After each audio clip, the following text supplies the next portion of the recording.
That was a little odd. But today we are going to try and finish up this run of Tainted Grail, as I have finally achieved all the necessary pieces to become hilariously strong. I was already rather strong. Now I am hilariously strong.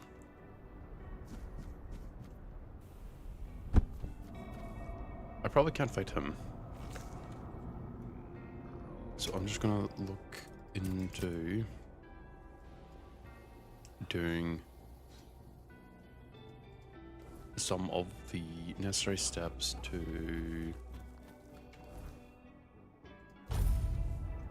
do the true end. And the reason why I'm specifically doing the true end is that Thornana, to me, reads as a character who would do the right thing. And isn't someone who would just take things for herself. Because of the whole passive-aggressive run, it's just very passive and stuff.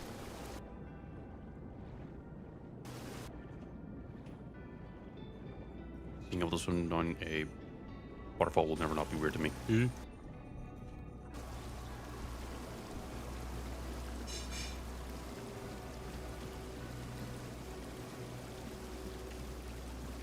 why can't I go in here?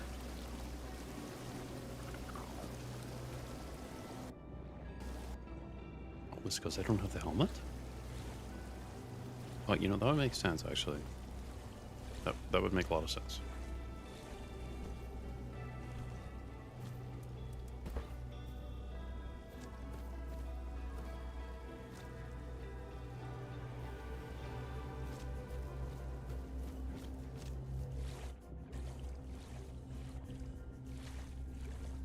What?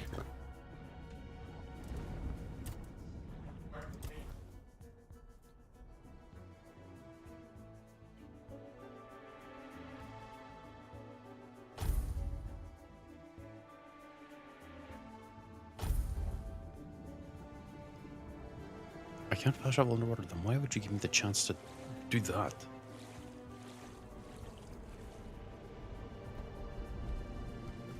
The hell game.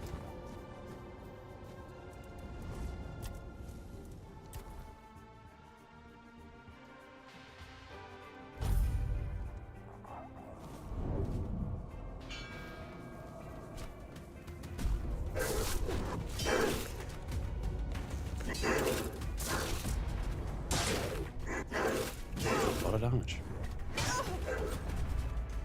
Hems it.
I'm just gonna get up and go grab something.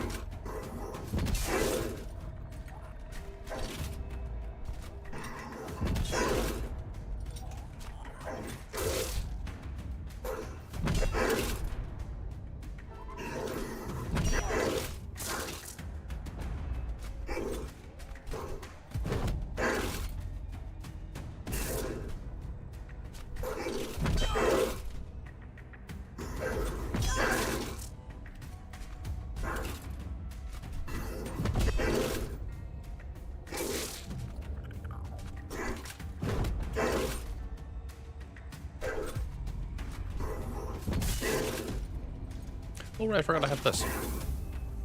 Oh, it didn't really do much damage. Come down from there. There we go.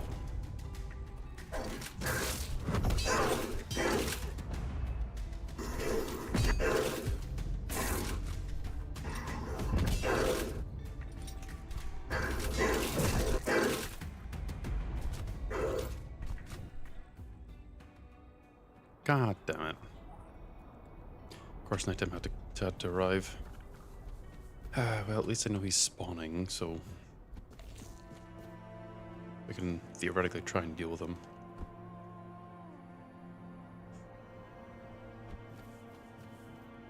That stuff is weird.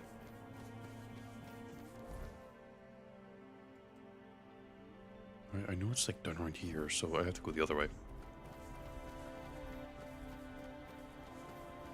No, I don't. I have to go to the capital itself.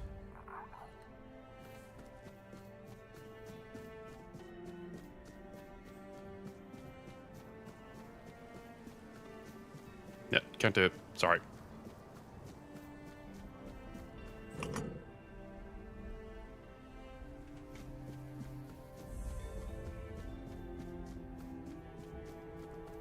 Admittedly, I am doing kind of like a few fucked up things, but This is the end. Wouldn't it be wiser to draw? We must be strong.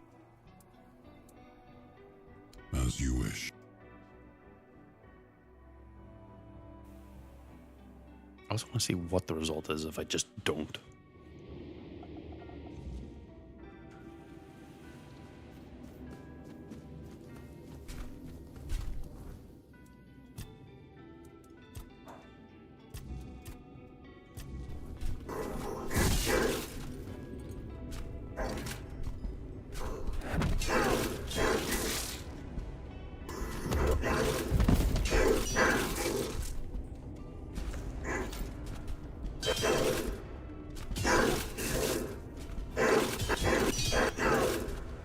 There's nothing actually else left for me on this land anyway.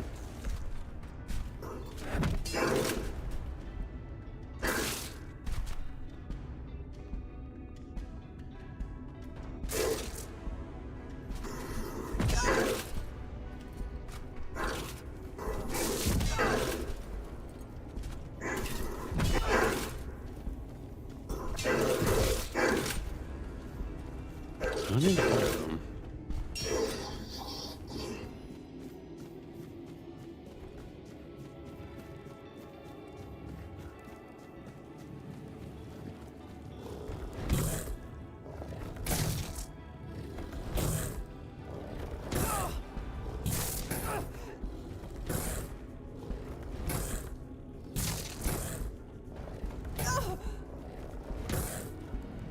You're fine.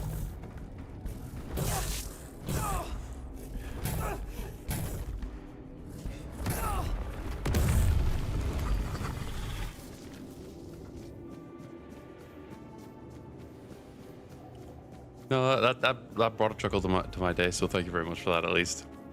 I hope your day's going well today, Moss.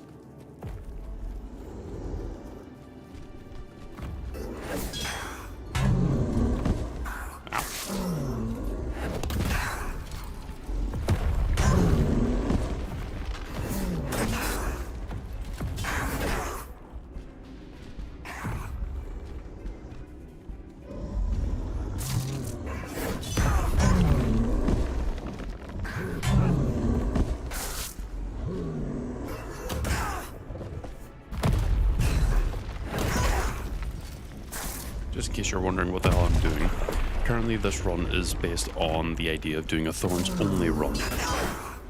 And what that basically entails is letting the enemies hit me while I just stand there looking cute.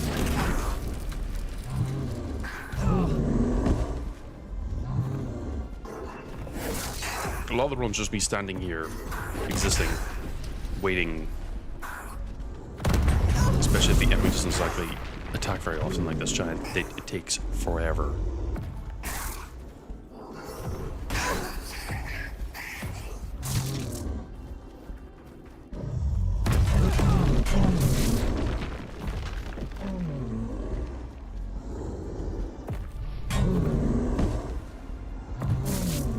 A lot of it is just placing myself where I can get maximum hits. Like here. That's 2. Technically, oh, that should have been 3.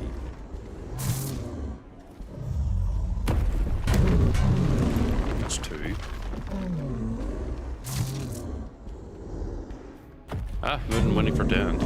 Can't believe you're feeling that.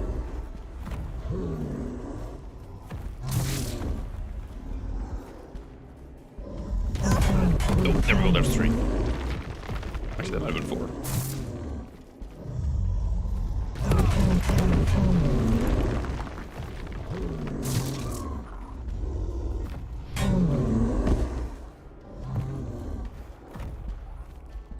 Hey, well done.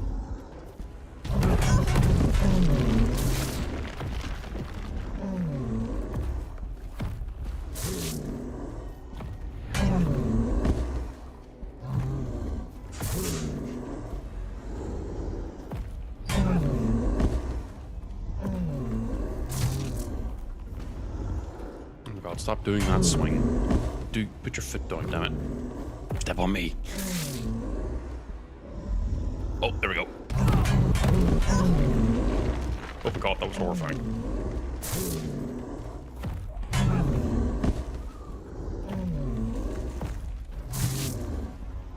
Go on, foot.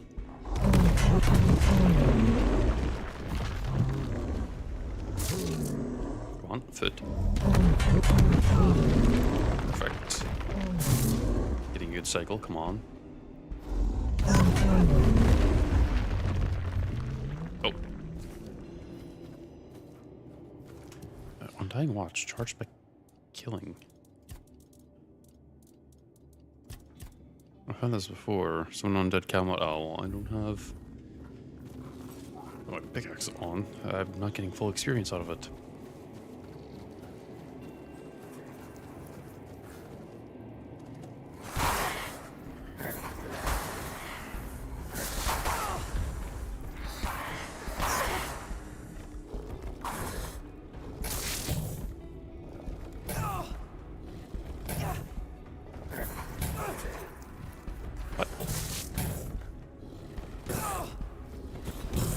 I don't really need any of this after point.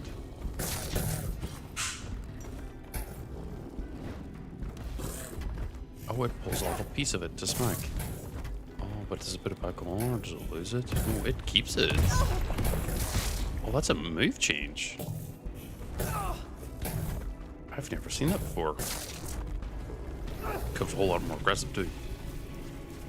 Swinging for the trees as they call it.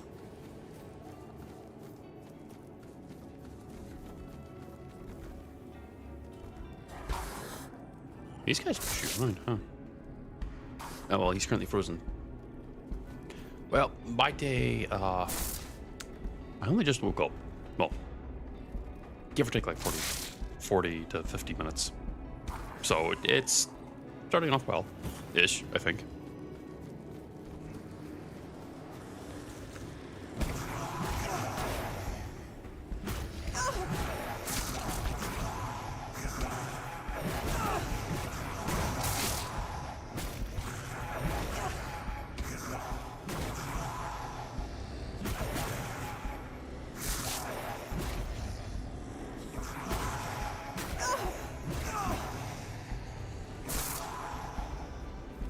This guy's frozen because of my boots.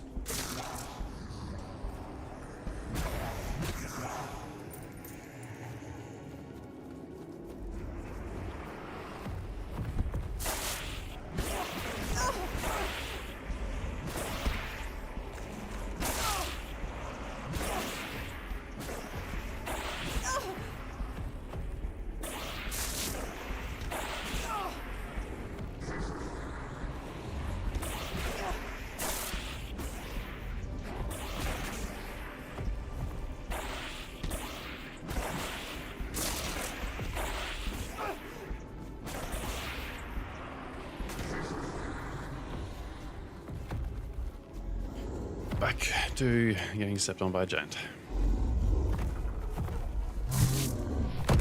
So there's a very major threat of being thrown off the edge. Come on, give me your foot. Oh, Jesus. Foot.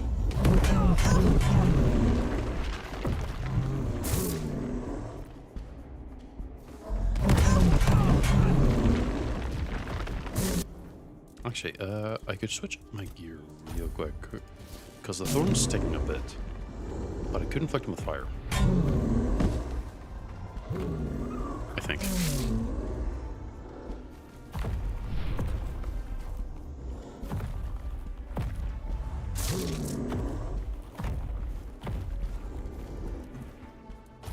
applying fire to him is impossible.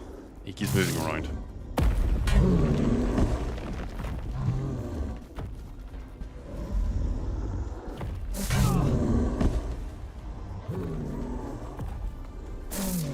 I'm not even eating anything. Why am I healing so much?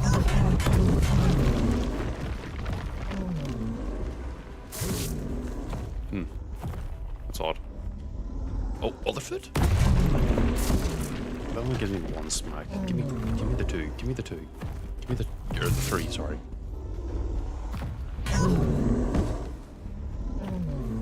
Give me the three smacker with the one foot. No, stop the knockback, that's annoying. Over here. Turn around.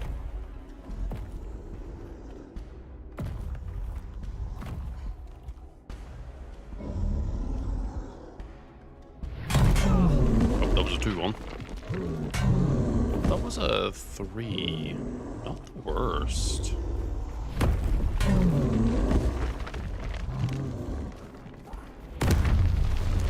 Nope.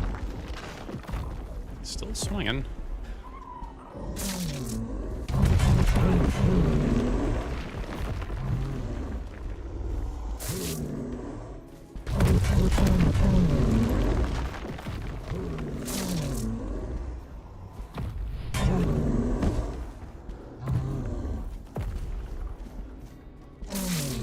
Oh, fit.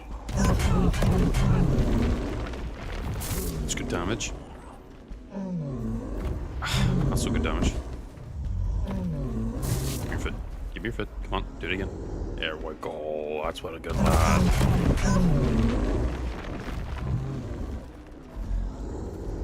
Oh, there we go again. Nice. We need maybe another foot. There we go.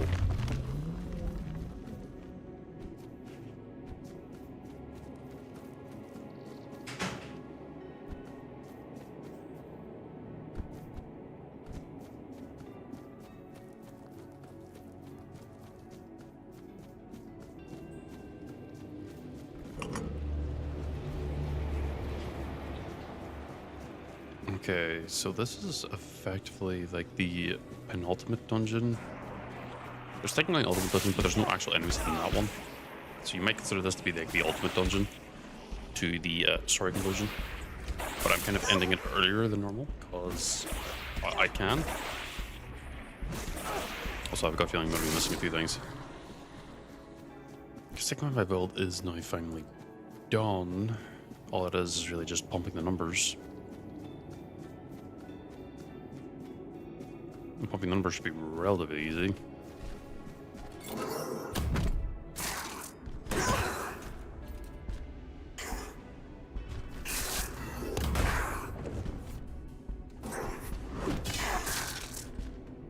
I kind of do wish I could get their swords.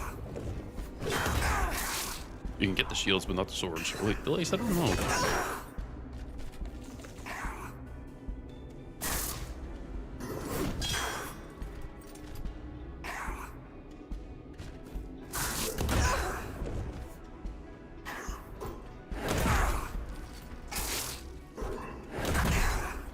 I'm gonna.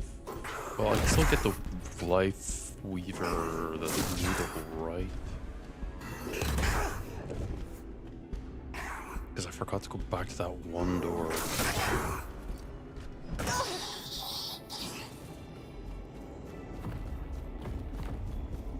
Oh, another giant. And I can't get through here without, I think, at least fighting the giant. Let's see what the 4-door is like first.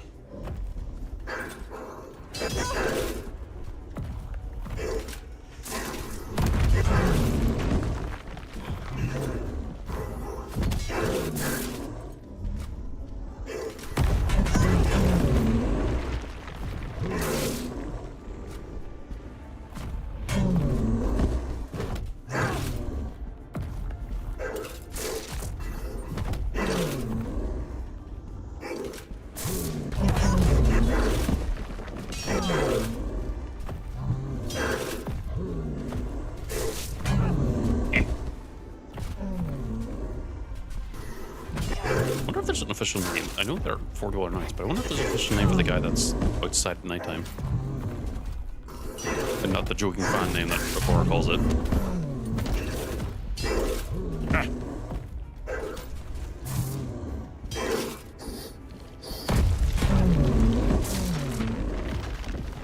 Yeah, I needed to beat the giant. God damn it.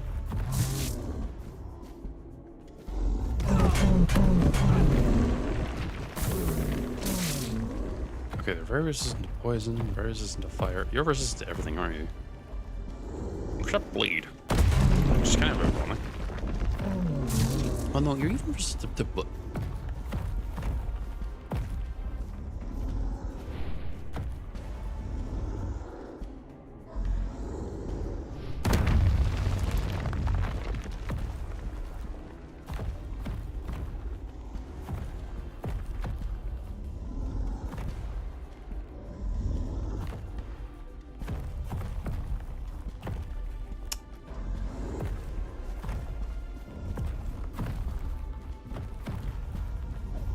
No, they attacked me over here. Yes, but it's gonna be the long way. Great.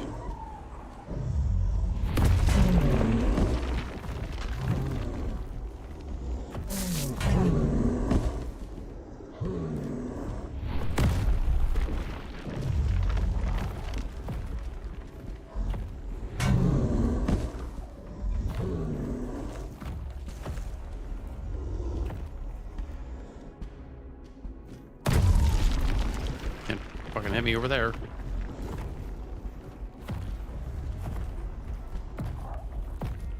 I shouldn't be up here. Well, at least I'm gonna keep shocking him, I guess.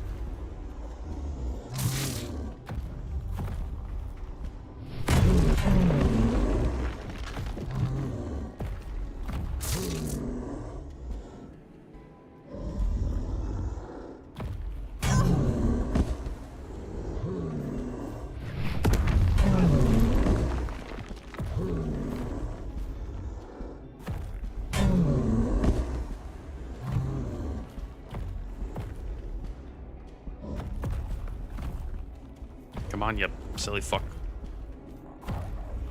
Eh.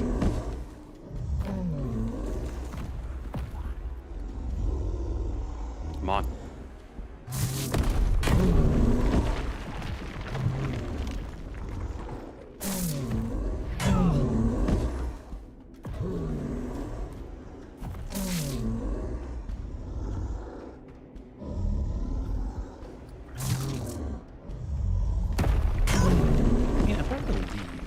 Set down there now, would it? Hmm. Oh, numbers.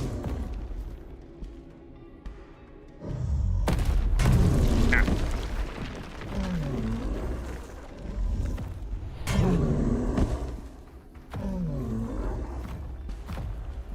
Come on. Come on. Don't do that. You're not gonna reach me with that.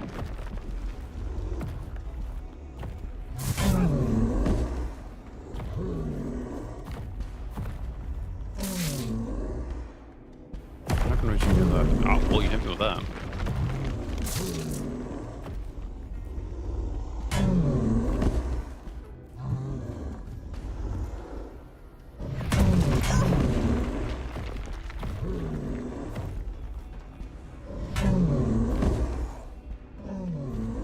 Oh, yo, get back on the rail. I don't want to be knocked off down there. Oh, that was 2. That was nice.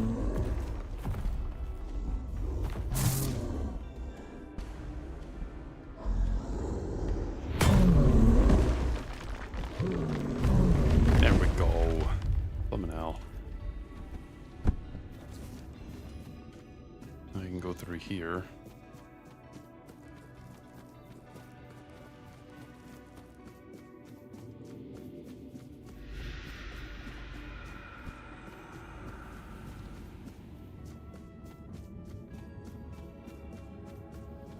Grab.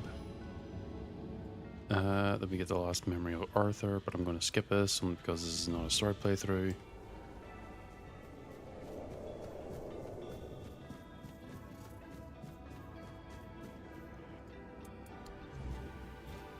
the pickaxe away.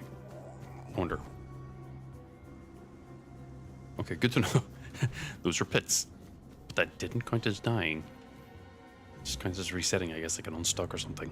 First, you use these people. Skip. And Martha is like, oh.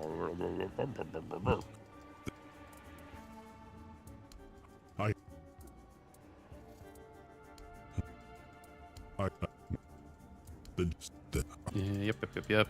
So we have the crown. What do we do?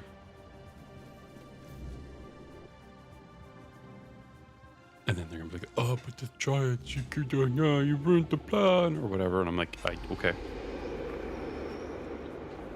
One's speed is it.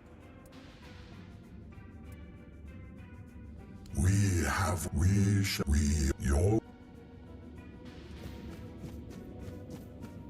Yeah, go to sleep and don't ever wake up ever again. Your usage and attacks for war are no longer necessary. I'm probably gonna have Galfania being like, whoa, what did you do? Why? Or whatever. And I'm like, the war. Bad.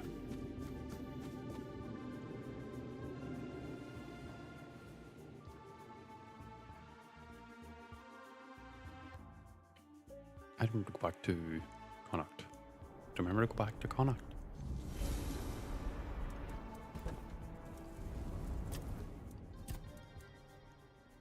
Restores health, mana, and stamina. This is damage and spellpower increases by 50%.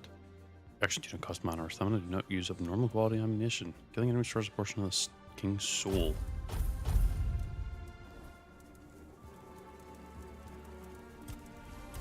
Oh, I can completely skip this guy. Hey. No.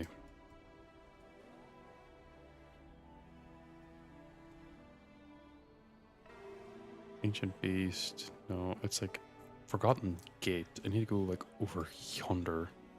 So I need to go. I think here's the closest. Because my actions won't matter in the end whenever I do this end part. So.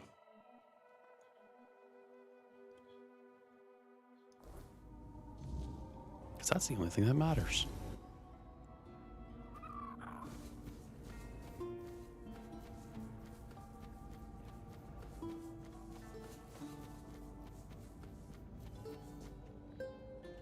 I wonder if I could attempt this.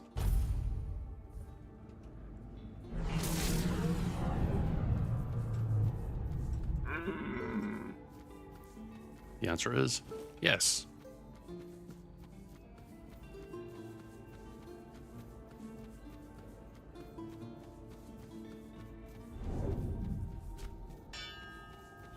I got it again, huh?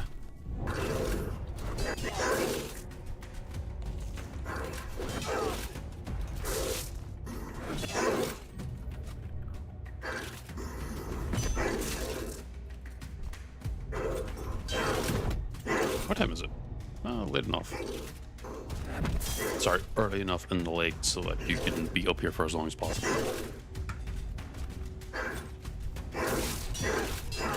Dude, come on. At the moment I'm selling you free and you're like missing everything.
Because of the new name thing, any enemy that I fought last, he takes the name.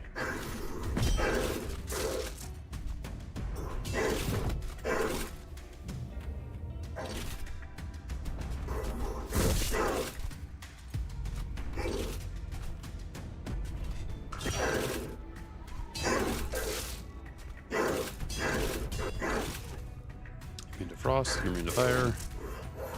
What aren't you weak to? Or immune to? Well, bleed, obviously, but... even poison. Can we, like, move over to a bit more of an open area? Perfect.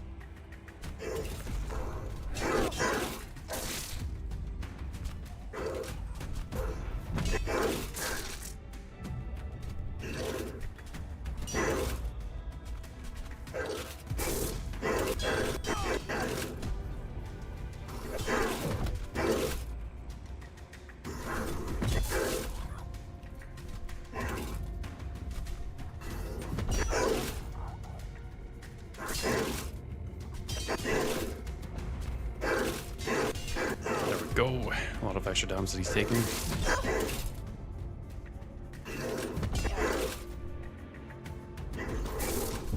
Go on a bit more. Just a bit more.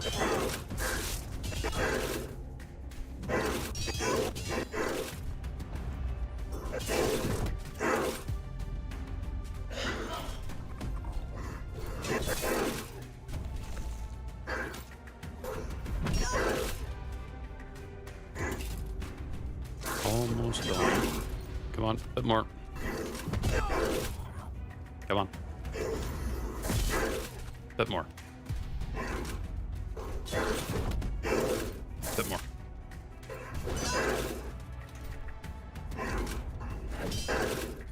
Go on, bit more. Perfect.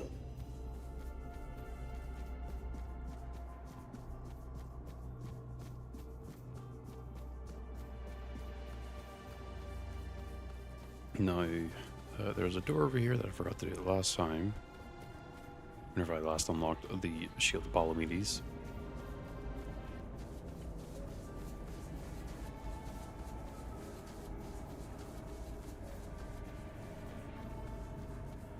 I just kind of just shoved off into a corner.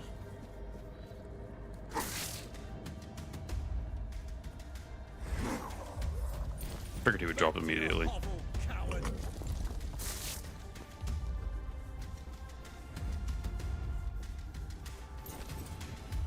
I just back up. I think I have to watch out for him.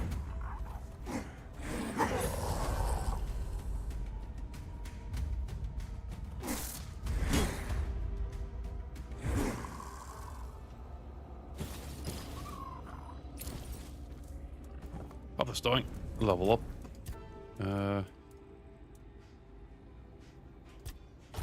Yeah. Oh no.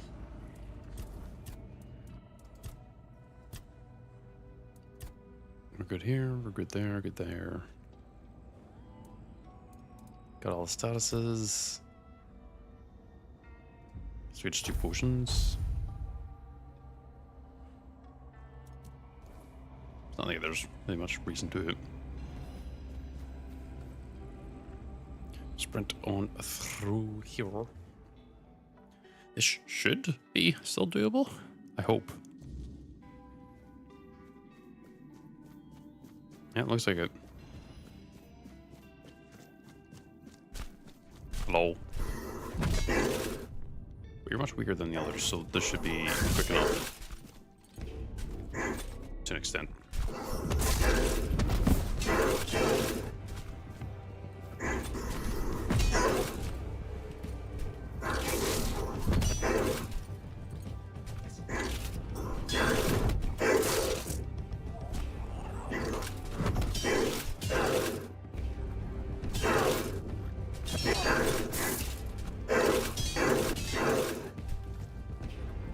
Oh, you're on fire now.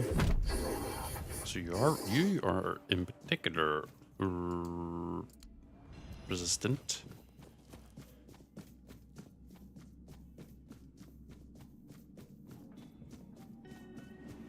Whee. And I can. Oh. it up. Yeah. You seem more. What did you presume wrong? What was your role? Continue with despair. You're not angry. Why? What? How? You spoke. What? Leave. I think Connacht is now completely clear. No. There's no greater It's all joy to do than this. watching how a son, born of desire, grows. There's no greater despair than watching how a son, born of one's own thought, perishes. And now you stand here, hidden deep with still yet the What is this place? You created the plague by accident. The plague was stopped by accident. What do you want? Is there any chance to bring your son back? Where could I find the Weaver? How is it all connected? Reincarnation. Weaver mentioned. What did you want? Humans to Avalon back. We met. I met Guy. The Weaver. What about your skills? That's everything I want to know. I am. Oh. This. You. It was.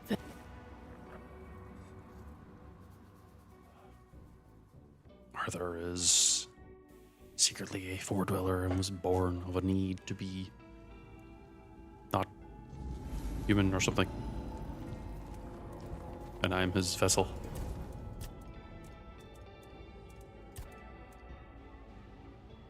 I do not well, it doesn't matter. That also doesn't matter. It doesn't matter. 50% less damage will work. I don't have finishers. That might work. This would be really funny. Oh wait, no. Fuel, fast travel. Weaver Sanctum. So pop that, do that. But I hope they don't ask me like, where did everyone go? It's like, I didn't do the West. Please don't ask, please don't ask, please don't ask. That'd be really awkward.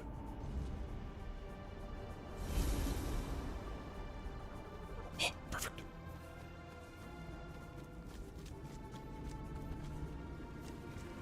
It's 3 in the morning, almost 4, so it's going to end up going to nighttime or daytime soon, so I can ignore. Ow. I can get this popped open.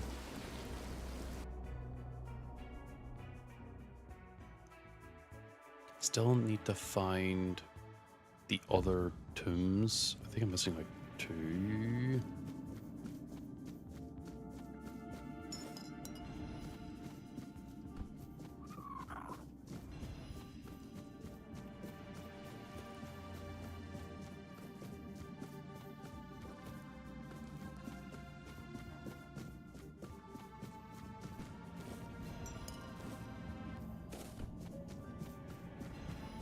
Nothing else. Nothing else. There's nothing over there.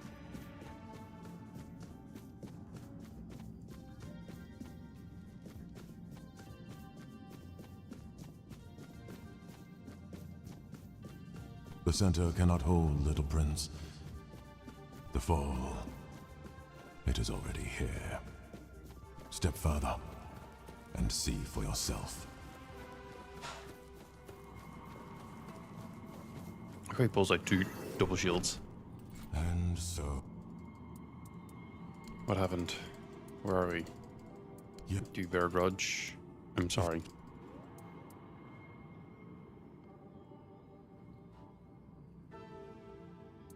No. The world is... They weep. Put that pickaxe away.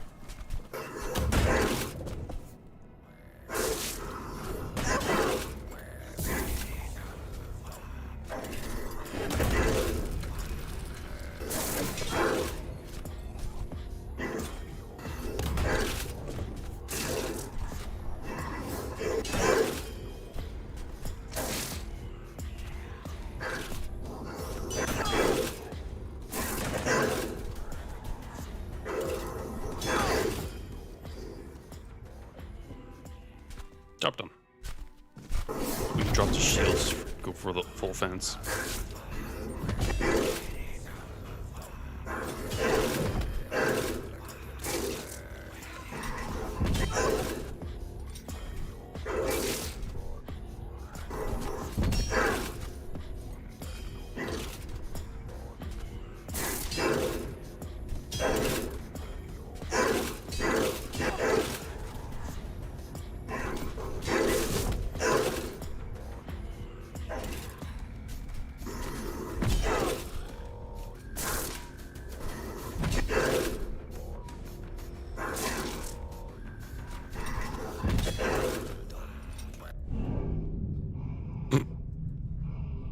Probably shouldn't have activated the slow-mo there.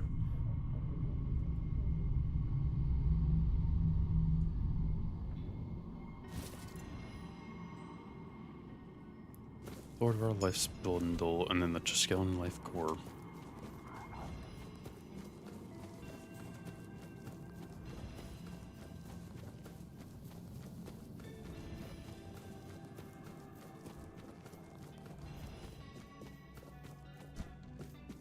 The Life Core is one of the more funner items, but I'm not going to be using it.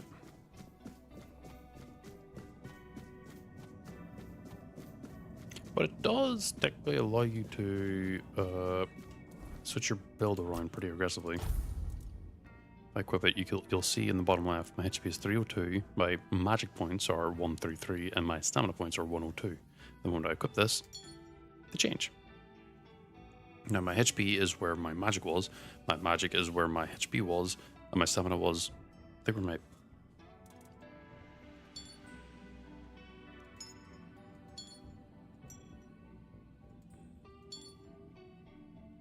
Magic became stamina, stamina became HP, HP became magic. This does allow you to become a magic build if you really want to.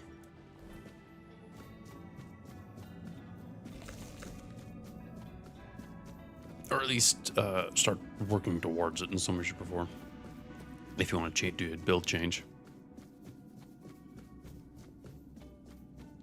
Or if you want to be a magic build but actually have like a ton of HP, it's also very doable. Or is it stamina? I think it's stamina. You level up whatever amount of stamina you had by putting a lot of points in strength. And then you get a bunch of HP instead. Oh wait, no, I should probably actually go in here, pop a bonfire down, and then travel around.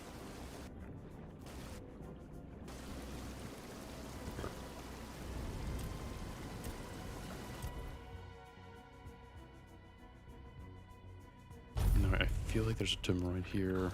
I need to make sure to go the right direction.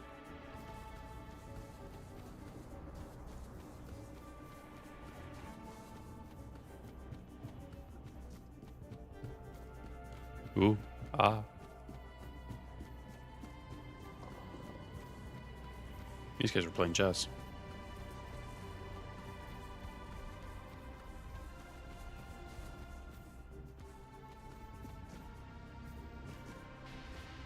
Oh, this is not the right way. Or is it? No, it is the right way. I'm just on the wrong side. I'm very stupid.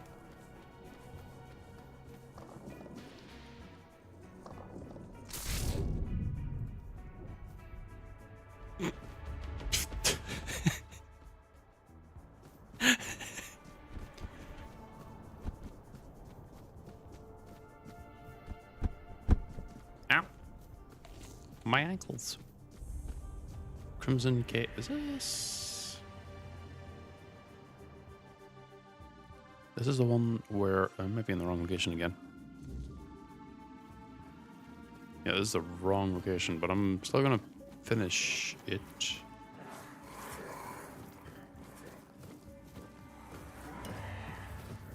It should technically not be called the Crimson Cave, it should be called the Crystal Cave. Stay focused. Because you got this guy. He's a fucking giant. You made a big mistake.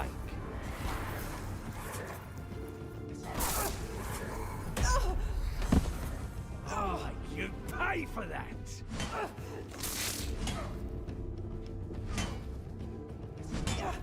This is not where the tomb is.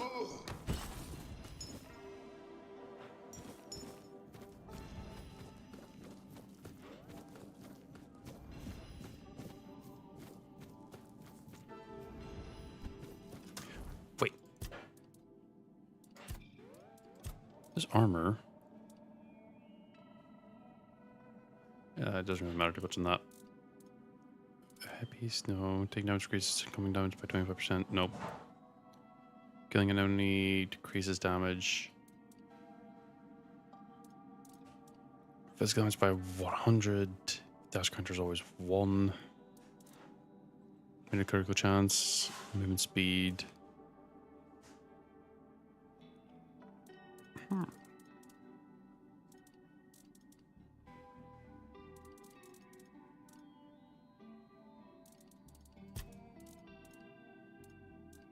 He was just using a normal ass, like, weapon.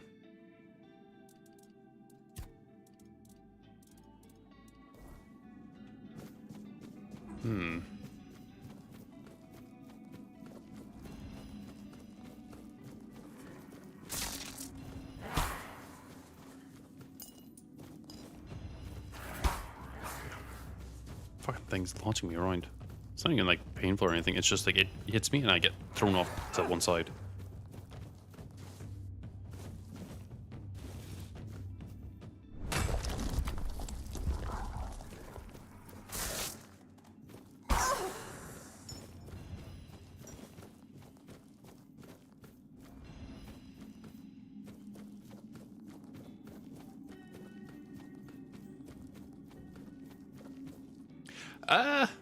Yes, it is very time invested, but there are a few ways to get around it. Admittedly, it takes a lot of food, a lot of healing, and just gambling. But it is feasible. Much more than I thought it was originally. And also, hello. I hope you're having a nice day today. Thank you for coming in today. Where the fuck is this extra tomb? Oh, I was still in the wrong place. I go across that way. Why do I keep stopping and not going that way? It's because I keep thinking this is off the cliff. But it's not, it's just another path.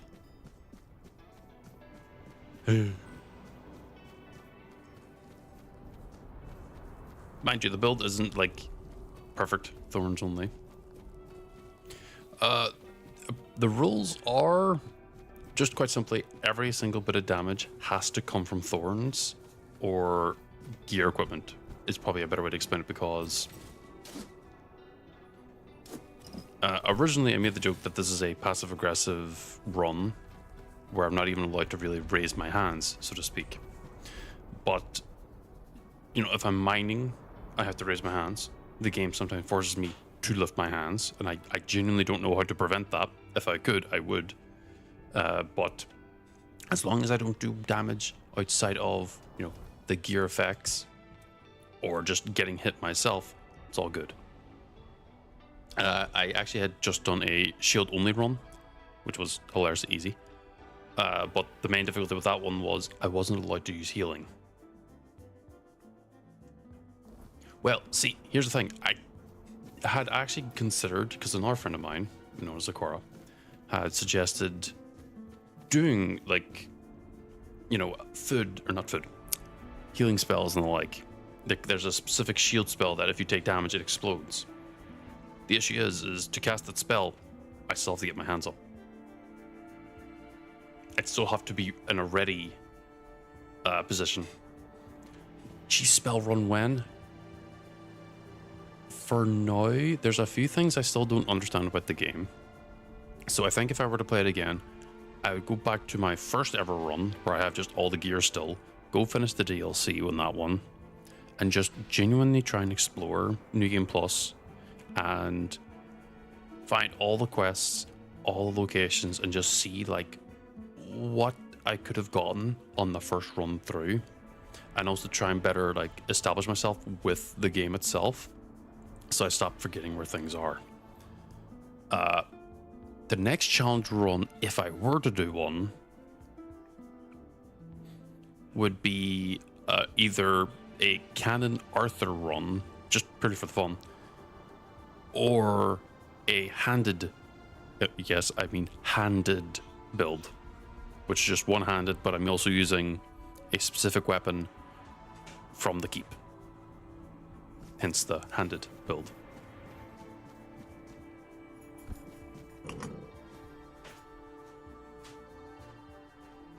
Because the handed build, I feel like, would be difficult. There was also the idea of doing stat-only runs.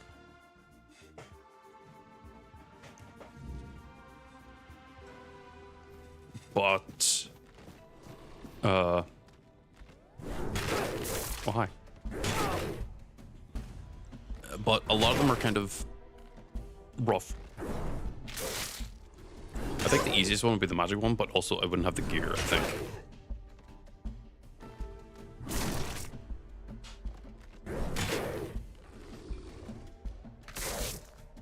Oh no, it's not even barehanded. It's I'm going. The idea behind the handed run is I have to go left to get the actual progress. Is I find a Krogmaw, I lose one of my arms, and then in the jail of the Horn's Keep, there is a random disembodied arm in a chest, and I use that. I take it quite literally, like I just take my arm and I use it as a weapon. Technically, there is an upgraded version in the DLC which will hit harder, but I don't know if I would do that. Maybe if I end up sacrificing, like getting it to like plus 20 somehow, and then like throwing it into the water, would I be then allowed to use that one? I'm not exactly sure. But that build will probably actually be kind of difficult due to not having upgrade materials or as easy access to them.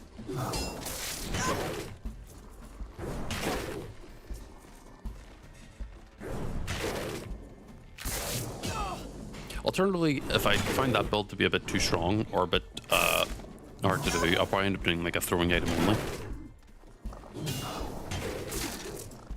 Yeah, Quirko was so innocent, so precious.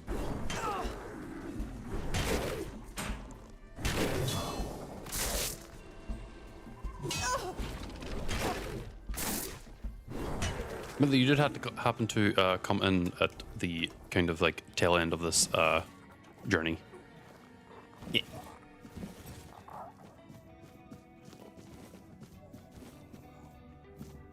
Have I given higher? Yeah, I think I have. He turns into a horse, right? No, what turns him into a horse? Okay, he's staying like that.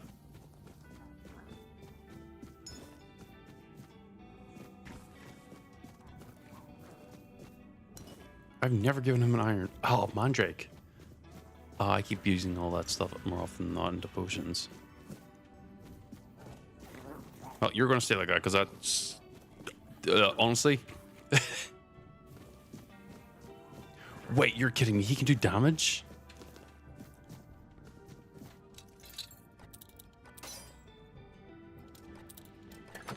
Look, I'll even if he doesn't, he's still staying like that.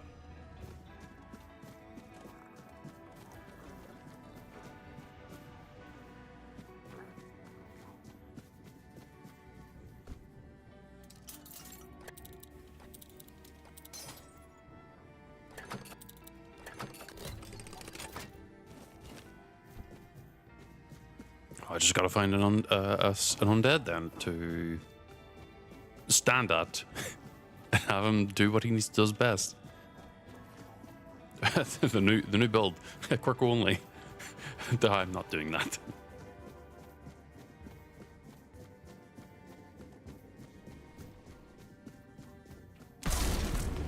Where's Quirko? Come on, you can do it, boy.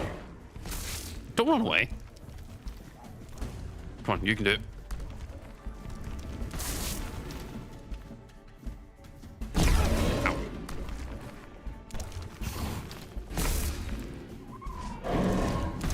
He does damage. No, I don't count Quirko as like any like invalidating. He actually aggroes.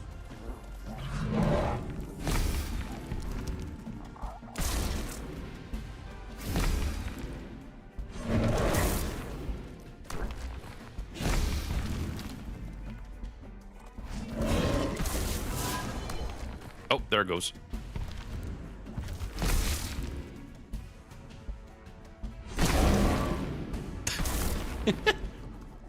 No, for me at least, for these types of things, this wouldn't invalidate most runs, because there's always like weird things. It's like, okay, well, I didn't expect it to do this, or I didn't expect this to do that, and I don't count it purely because it's a little stupid. because like the last run, I didn't, in the shield run, I think I picked up purple for the first time. And I fed him Sage. Didn't think it would actually like do AoE healing or whatever. It was a lifesaver. I didn't have Sage very often because obviously I didn't pick up potions or pick up any materials very often. So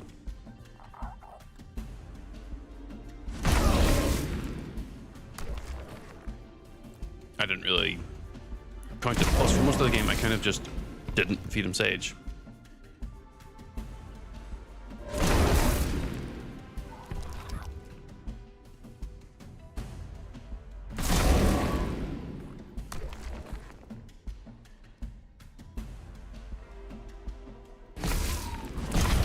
There we go. I don't really need to fight half these guys. I can just run past them, but also it's funnier to fight them. You're better. Hello, Servast. You're waiting for me. You assume I will fail and die. What are you doing here? How did you die? You mentioned penance. What did you think about Gavanan? Fast. I accept your challenge. Oh, put that away. Damn, you're kind of thick.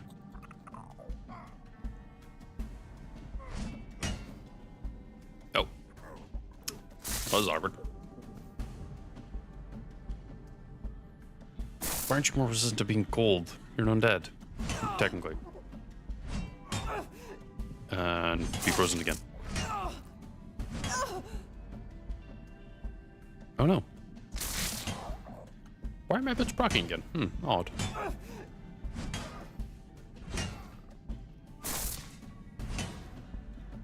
Oh, they might proc again now-ish. I lost. Oh, how I missed. Here's my oath. Thank you.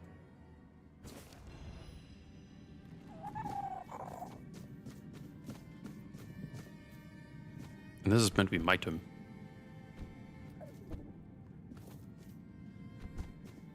At least I'm assuming it is because it's open.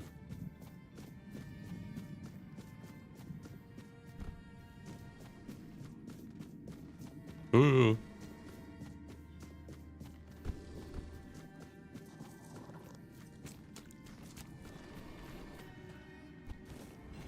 No, where's the hammer?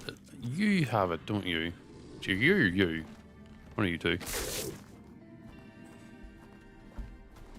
Come on, there we go.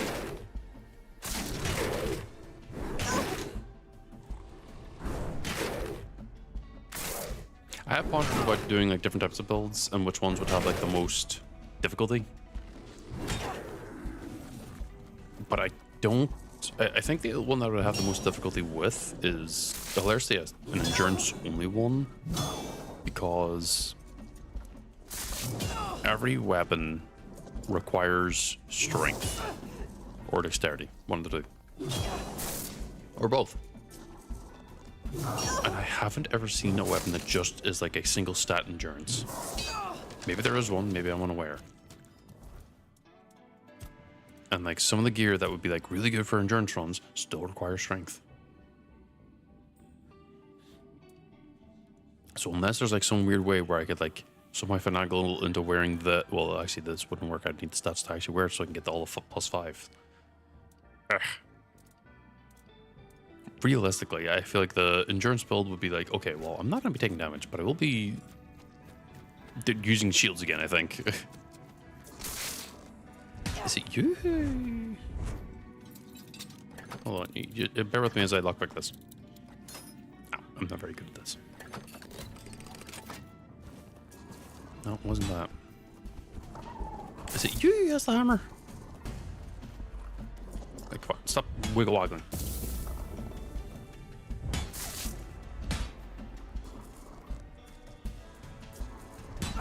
Come on. A bit more. Come on.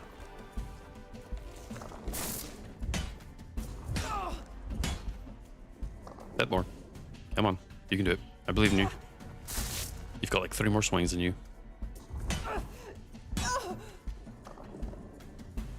Come on.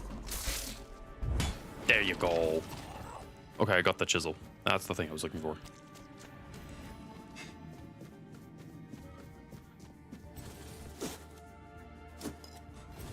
Origin potion, just in the options I want to respec again. I probably won't. Oh! Oh shit.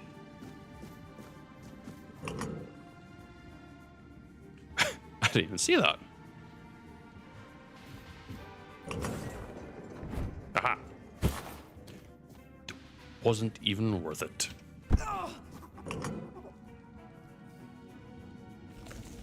That wasn't worth it at all.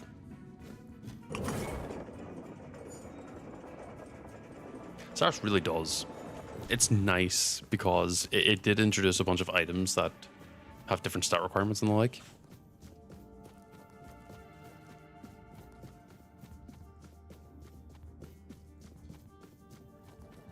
Which, you know, obviously opens up like the building and everything. Elf.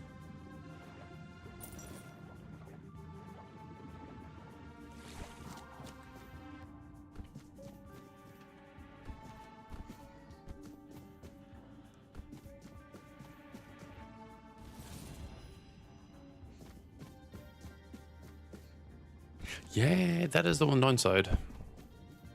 In the shield only run, thankfully I was already full build effectively.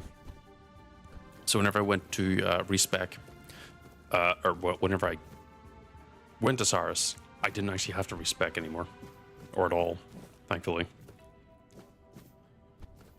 Because I also chose to get rid of Sarus. Or at least, like, free it.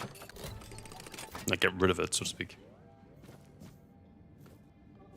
I think wet actually is going to be an extremely strong status effect if I were ever to do a wet only build. Such a grandiose, nice as these. That's about it. That shit they put. Okay, you can leave this place. You mentioned. Oh, for those who don't, find chisel. Get that ghost of Servast. Open shop. He's the only one that has and gear of stuff.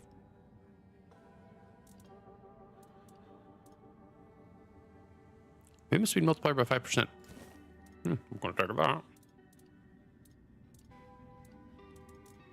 You're supposed to sell, like, titanium. Why don't you? Odd.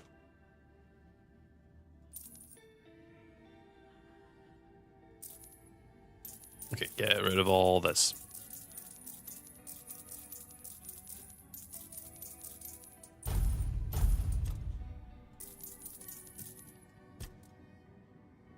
Hey, you want King Arthur's helmet? There you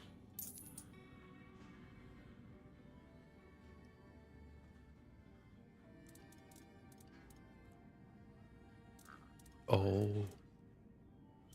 Well, I don't want to sell the capes. I kind of do want to hang on to these just because. I don't know. I just do. I guess I could just buy them back, couldn't I?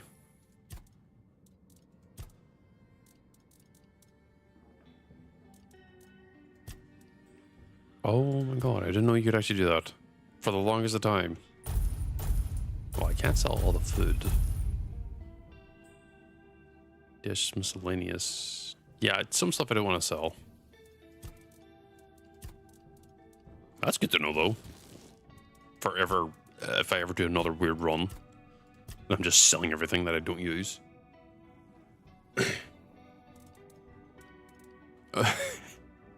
I mean, with all due respect, this is technically my third run through the game. You'd think I maybe would have tested with the pressing of Y, but I kind of ignored that for the longest of time. I'm pretty sure my stash doesn't have anything unique. Yeah, it's just normal.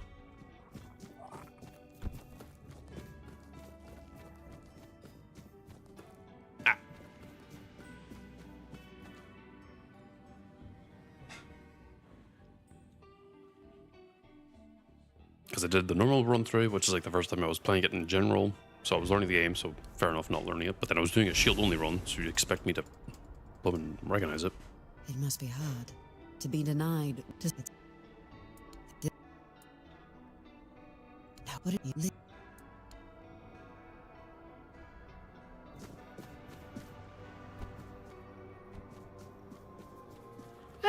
I mean, I don't know if I would want to put Wait, I wonder if there's a run. Can you lose both arms?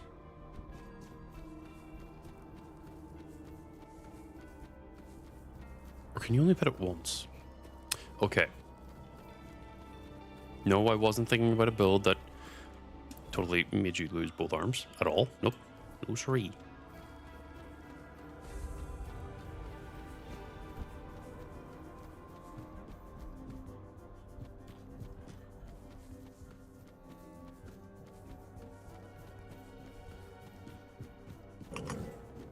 Totally not going to try and pet the toad twice for the meme. Actually, I shouldn't, because I would lose one of my gauntlets.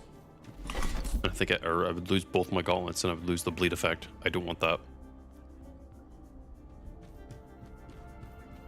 It's just extra damage after all.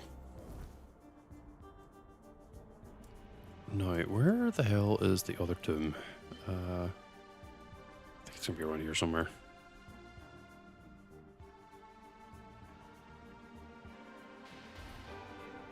You're not wrong. I can't think and get the arm back. I think it's like right over here. Yep, there it is.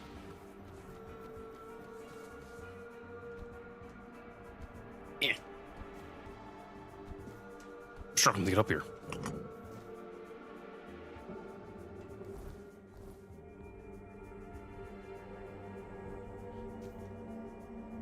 To Sir Galahad.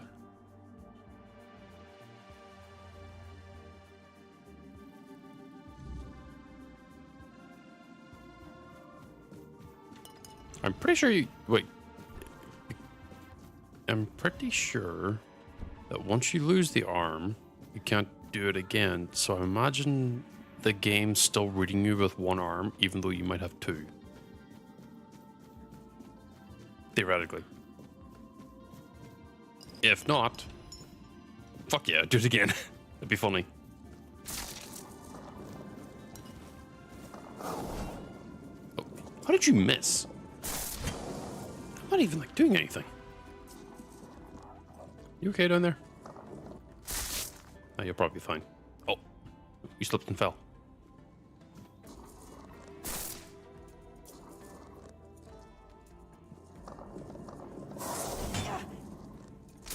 And freeze. Oh no, you just died.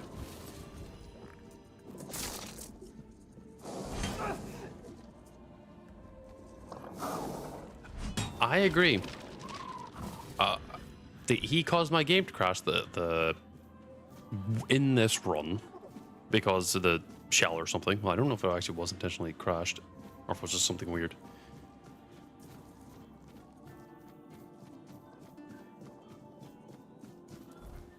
But he is very smelly. I do not like him. He also is really ugly.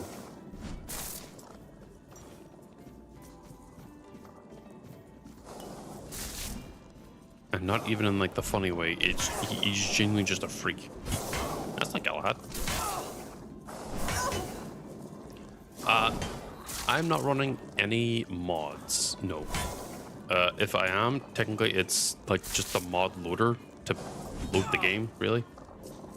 Which was accidental. I was going to install the mod which allows you to wield two-handed weapons with one hand. Purely because I thought it'd be cool. But then, well, the game updated with the DLC, so I didn't bother.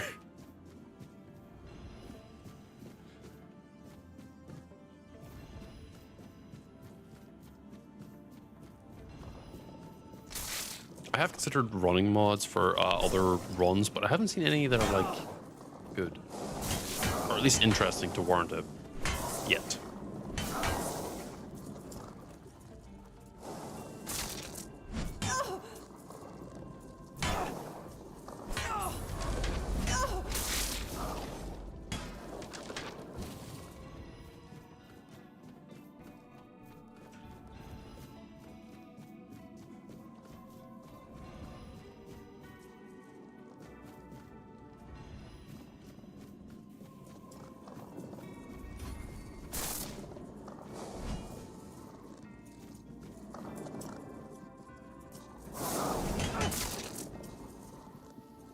all four of them into camera as we wait and see which ones fall frost. Oh, those two.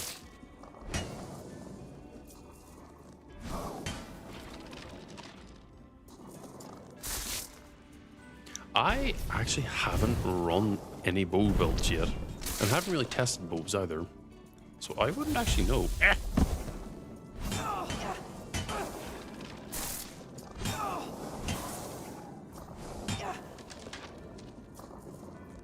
Damn, he went swinging.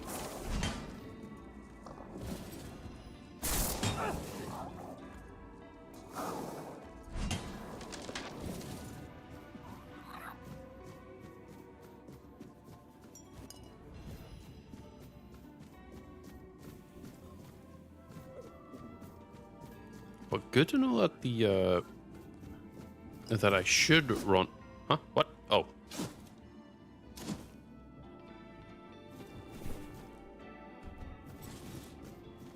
Well, if the community speaks up about it enough, there's a very high chance they can and will do some work on it. Is it pickaxe? Yeah, it is. As they did say that they are still going to keep supporting the game for long term. Apparently they're supposed to be doing some sort of update at the end of this month. I don't know what exactly it could be. And then next month I think they're doing another, I won't call it a major content update, but another content update. Because I believe whenever the DLC came out, they did say that they're committed to supporting the game long term. So obviously, if yeah.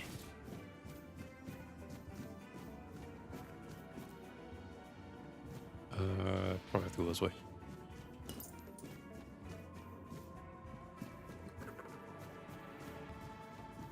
No, this doesn't feel right. Bottleneck problem.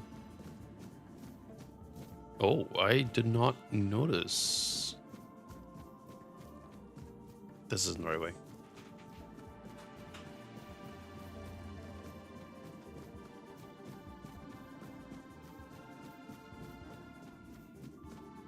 There's that way and then this way. I think I came from here. Yes. Performance will drop. I guess maybe that one crash I had was because of it, because I think it was like 3 hours in a round of like when I was doing it. Oh, this is new.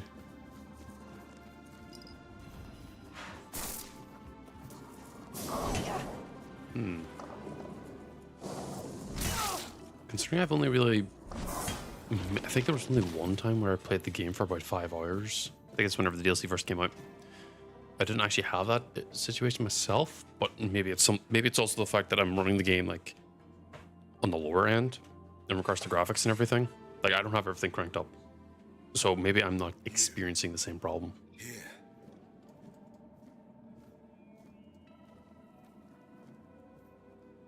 After everything I did for you, you won't even let me rest in peace. I'm shocking him. I swore to protect him and I don't feel obligated. It's not my fault the weirdness woke me. The one who kept coming back. Let me. Galahad.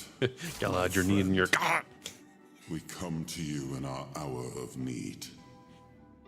It wasn't enough to tamper with immortality on your own. You had to drag us into it too. Do you know? It was only after I died that I understood what you'd done. Becoming a FoA dweller, Arthur. Really? I've always valued your counsel, Galahad. But we were losing the war, and you were no longer at my side. I had no choice but to try becoming as powerful as they were. Nonsense. There's always a choice, and you have made the worst one. How could you fraternize with the enemy? Go against everything we fought for? You're right. I wasn't there. If I had been, I'd It was my Okay, of course we're skipping through this. Purely because the shocking thing has run its just one. funniness over. May weirdness take you.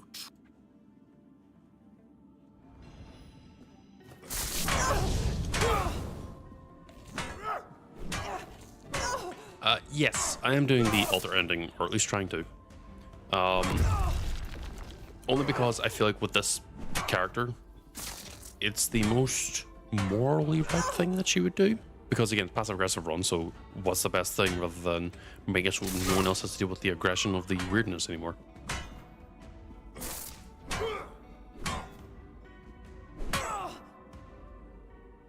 So a lot of people call it the true end due to the nature of the ending. Because it kind of solves the issue that the entire world was dealing with.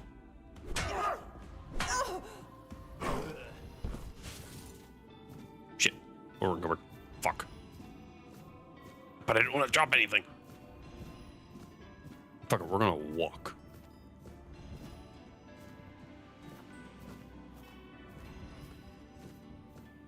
Well, again, it depends on like when you played it.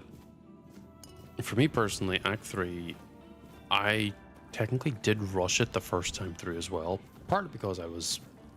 It was getting a little tiresome. Just a little bit. So I kind of just ended the run at the time.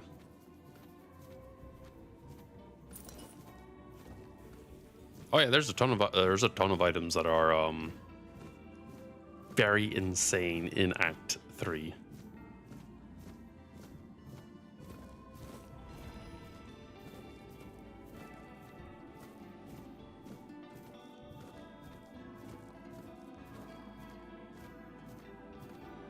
Okay, I've looked at the entire building.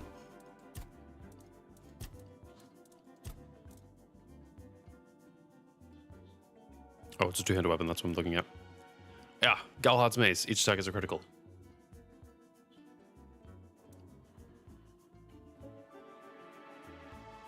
And then there's also this one, which increases critical damage by 50%.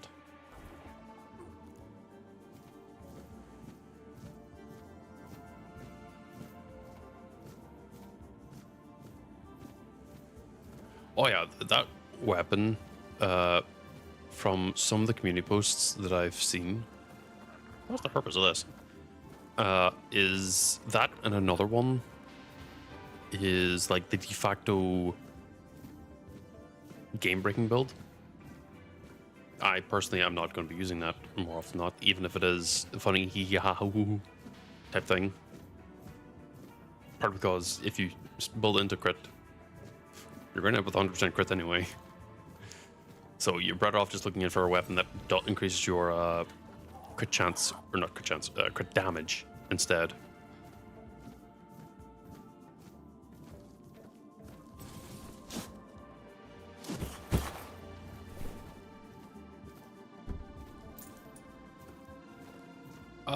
Technically, a practicality only build is basically what I'm doing right now.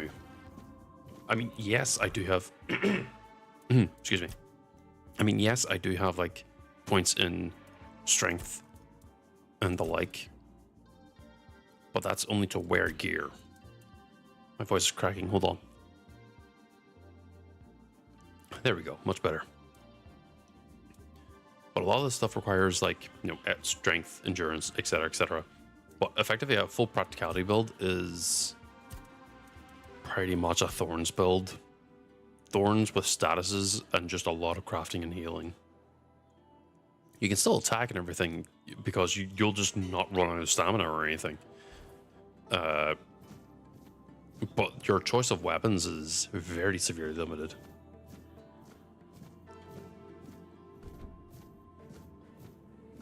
I think the only build that you could theoretically do, like, just solo stat only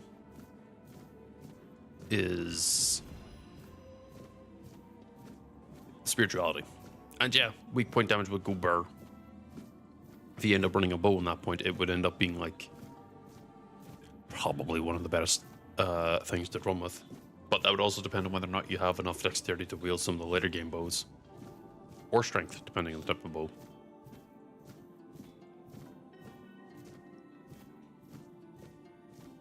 Because theoretically, you could still use the bow, but you won't get the full bang for the damage. And the damage that you might get for it would be like, what, 6 to 7?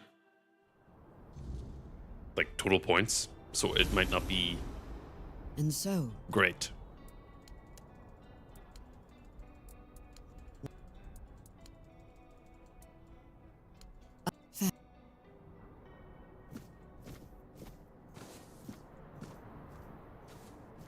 Sure, you could just upgrade the short bow. You could use up a lot of the existing stuff from the... Oh, sure. From the keep. Arthur, just hold on tight.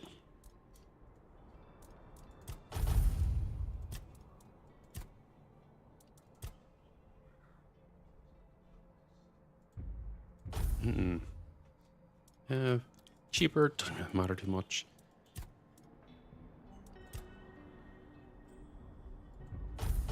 Oh, I forgot, yeah, I was supposed to go get this one.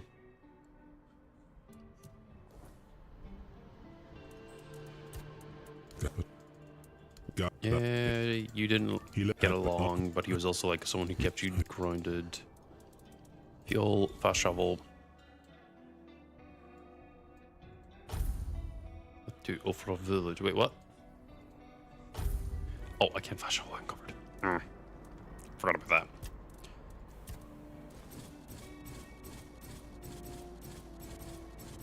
There we go.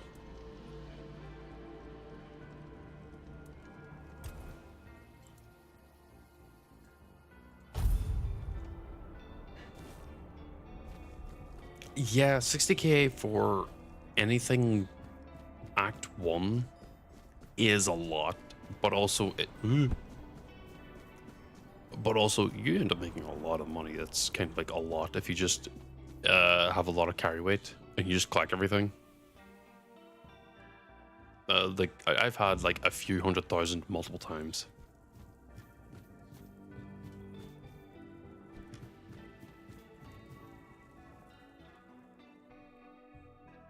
No, see that's the thing that I'd be worried about is if they were to ever bring in like the equivalent of an upgrade cap.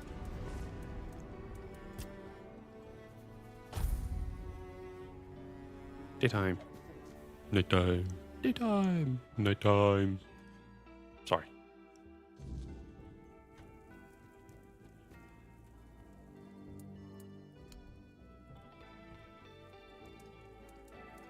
It would be logical, but also,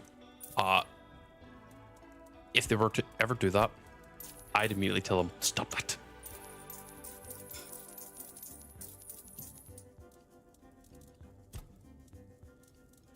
Because then I couldn't make my funny hee ha 100% armor defense build.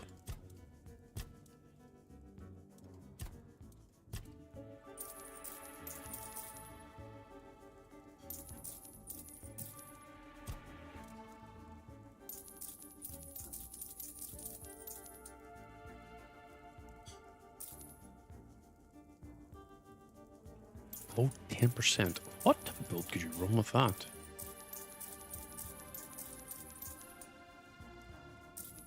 I guess just an insane HP build.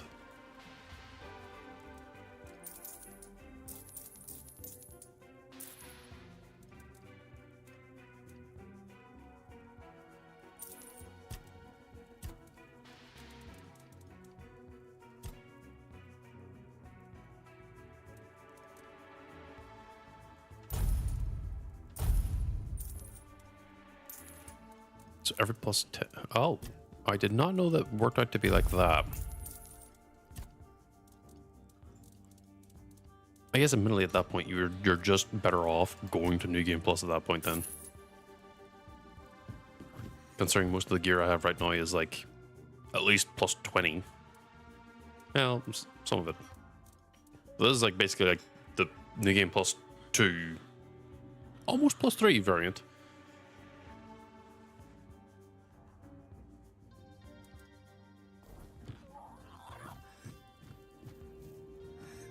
Which, speaking of... No, talk to him. There we go. Upgrade. anything from like Act 2 onwards or Act 3 onwards is like 80,000. So it adds up a lot. But in this case, it's +5, so it's worthwhile. 125 versus any other one. We could probably upgrade this. Yep. More damage.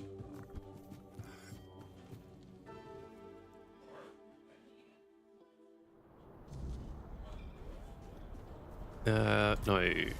Fast travel.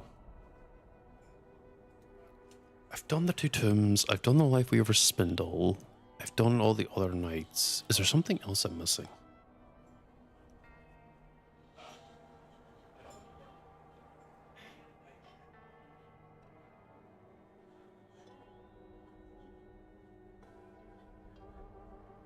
Oh, so that's how it figures out the numbers.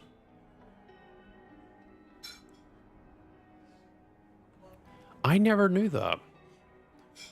Huh.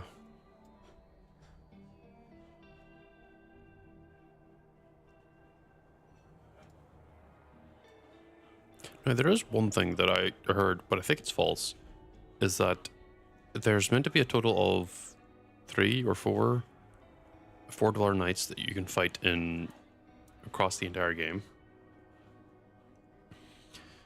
And apparently there is some sort of stone chair in around... Yeah, 3. That there's apparently some sort of stone chair behind the Thoid village that you can sit in, and it does something. Technically, I haven't fought or killed the 3rd one, but I fought and killed the 2nd one twice now. And I heard this on a rumor, but I'm not sure. And I'm going to be spending the next, like, 5-ish minutes, because I've already looked before. But I'm going to be spending a little bit more time just to double check, because it's meant to be behind. And I don't know what the, like, inclination of behind is. Because I feel like that type of thing would be kind of obvious. The reason why I am aware of this is that I was looking for the theme that plays when you fight the 4 Dweller Knights themselves, partly because I thought it was cool. And someone in a forum, you know, just an offhand comment. I feel like this is like the same thing where it's, oh yeah, if you go to the car on the pier, you'll get Mew type of deal. So I have a feeling that it's like nothing.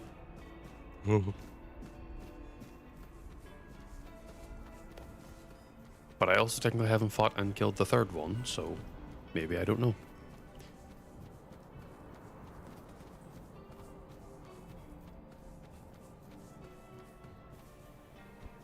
Oh, Jesus Christ, stupid bird.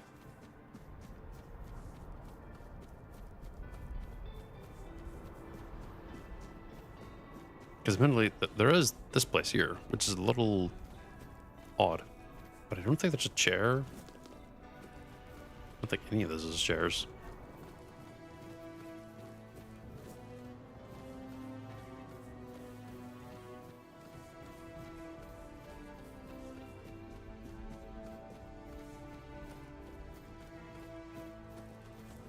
Well, I mean, it also depends. Do they count the Lifeweaver as the 3rd one? Oh, wait, you're talking about the Abyssal Knight. Hold on. I've done that achievement by accident at one point. I think I have an idea of where to go.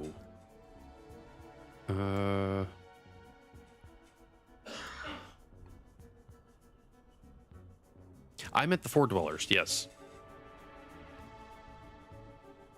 Not the Abyssal ones.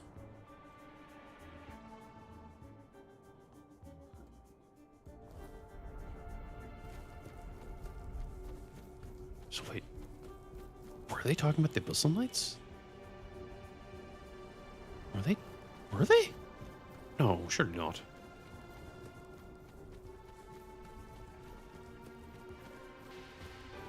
Oh no, you definitely can. I'm definitely aware about the way 4 Dwellers work.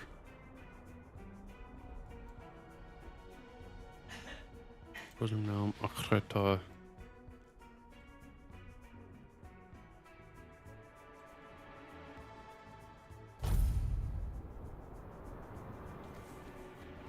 Yeah, because I know whenever... fun fact that you probably did somewhat notice.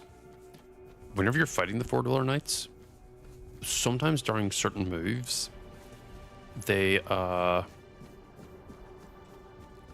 have King Arthur's like shadow. Exclamation mark. I don't know how to describe it other than shadow. It's not like an actual shadow. It's like the weird like you know, weird spirit effect.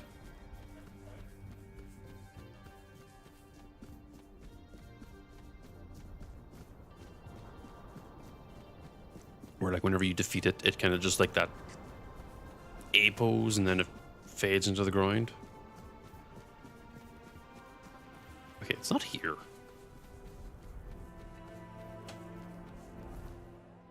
Maybe I'm dumb. Wait, what? Wait, what? You can... Wait, how? Where? What? Or is it like... The caveat is it's still in the fucking rock. What's that noise? What's the caveat? Tell me right now. Your road ends If here. I'm going to do a canon King Arthur build, I need to know how to wield it. I'll make you pay for that. You're only making me angrier. You're only making me angrier. Can't I? We'll make short work of you. Oh, there's no legit way. That would make sense because How is that Arthur supposed does to work? wield it against you when you do fight him.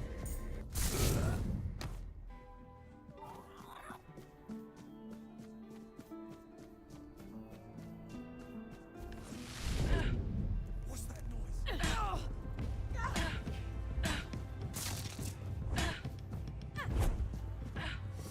I'm not beaten yet. Oh, got folded like a lawn chair. That's all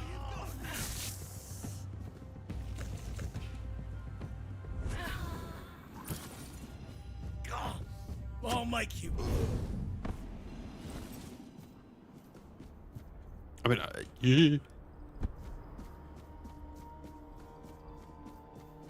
Oh my god, calm down, bots. Oh, I forgot because because you're the only one speaking. The bot's like, oh, I can do stuff. It's like, shut up, stop, bot. I delayed you to be like an hour.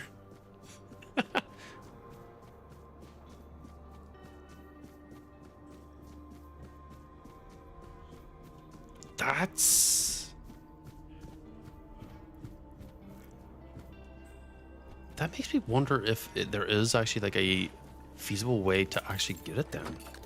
Because if it has stats and has requirements, unless it's like specifically, unless Arthur unironically has like 15 strength and 6 in every other stat, it meant that his build was shit.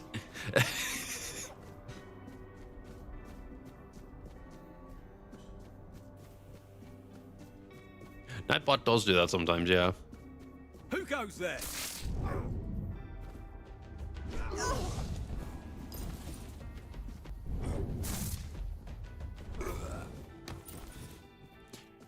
Sorry, I'm currently like, now you've told me about the Abyss of Night and it being something else, I'm looking for it.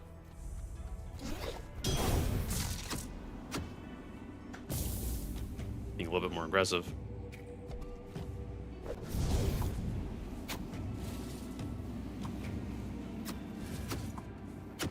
I mean, look, I'll say this much.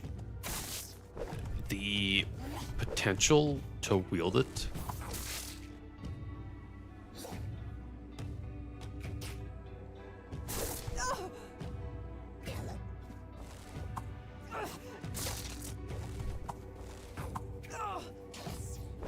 Come on, hit me with melee, you freak. Oh, well, that works too.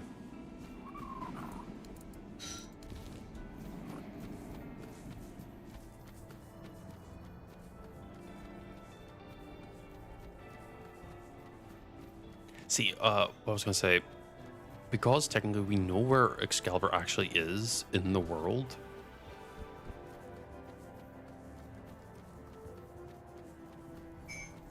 Well, that's because Arthur's a Four Dweller.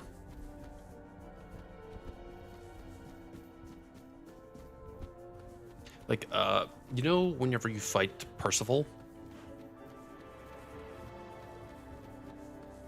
Sorry, big spoiler for there whenever I said that, but also we just learned that in the story.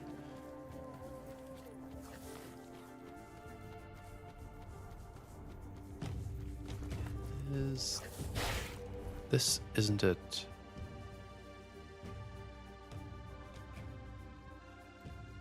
Tier 6. Wait, what? Tier 6. Yeah, I was about to say that's possible. There is only like tier 5s. I also now realize I can weaponize the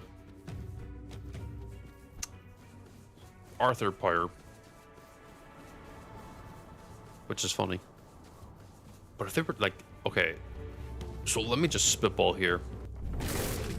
Imagine that you could get access to Excalibur, but to truly do that, you have to embody the tyrannical part of him. Meaning you have to tear it out of the horns of the south.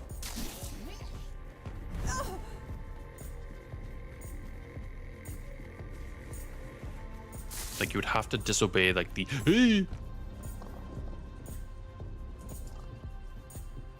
oh shit.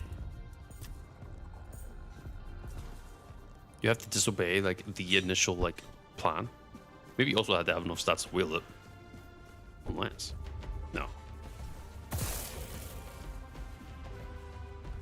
Unless you somehow had 15 strength, 66666 and everything else and pulled it and was like, yep, that is mine now. Even after being like, what the fuck? How did you manage to do that? I don't think they would have done that in the game.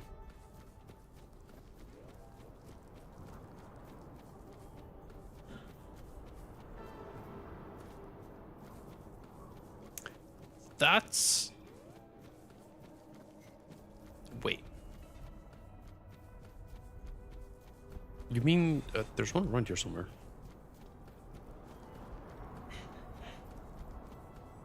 Where is there? I know what you're talking about. Stay focused. Oh, it's not you guys. You make a big... I've most definitely come across the blooming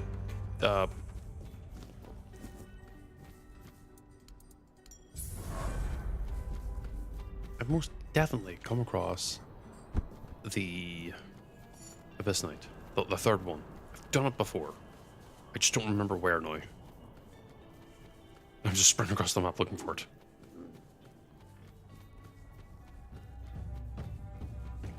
They use the two-handed sword animations. That's amusing.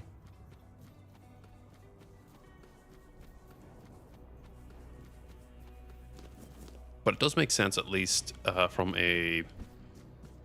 Oh, it's a Rimmer Scaves. A story point for the Excalibur to be two-handed for us, but one-handed for him. As even Percival, whenever you fight her in the temple, the corrupted temple, uses two-handers as one-handed weapons. And that's part because she flies, I think.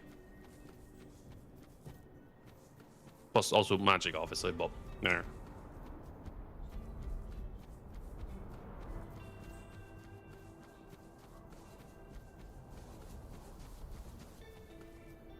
Kind of upsets me that the game doesn't let you like have just enough stats to wield something one-handed and just lets you. It'd be really funny.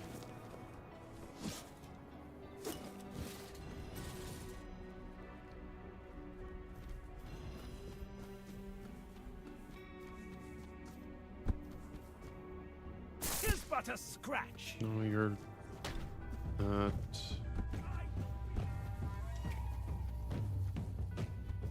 It's not over here, is it? Hello there. I was just about to set off again. Weirdness. Oh, I've talked to you before. I never actually found where you went.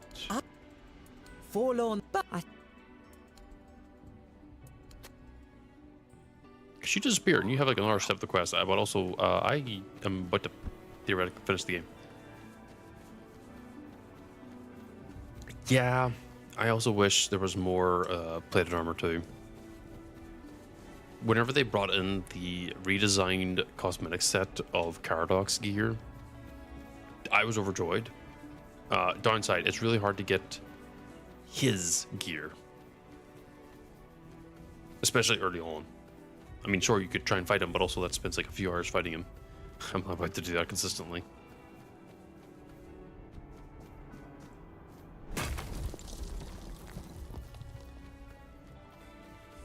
Yeah, I kind of do wish there was more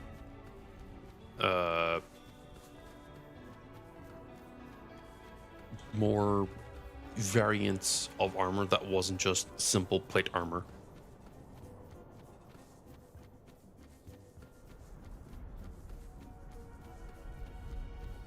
Okay, well, explain to me how it's not as difficult as I think, because I don't remember ever like managing to do it without being a New Game Plus and having kind of already cracked gear.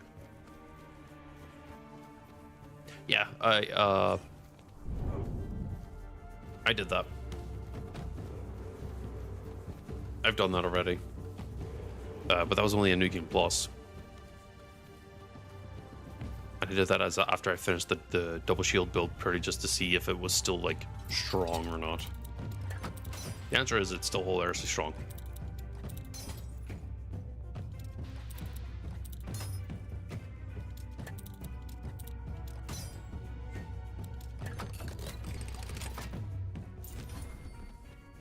You start with the bleed spell. I've never once thought about that. What the fuck is this?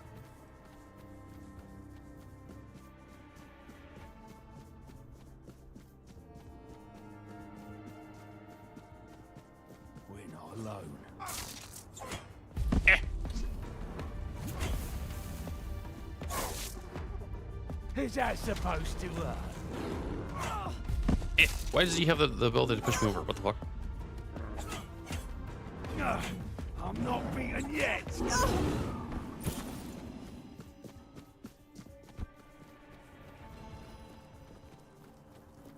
Wait. I didn't ever think about jumping in the boat. So you could totally like hit him with a bow. Yeah, hit him with the bow, not an arrow. To aggro him. And then just chill.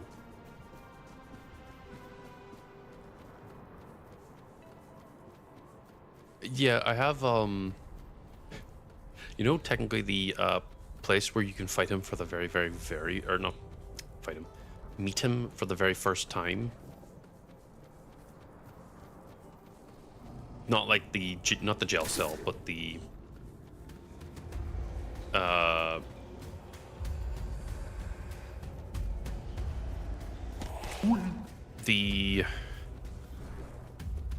thank you very much for the follow, by the way. Like you go down the stairs after going left and everything, and he tells you about like, oh, you know, you need to get off, you need to go through here, because it's like, oh yeah, you need to go through here and collect Arthur. Cheeky fucking blighter, that's who he is.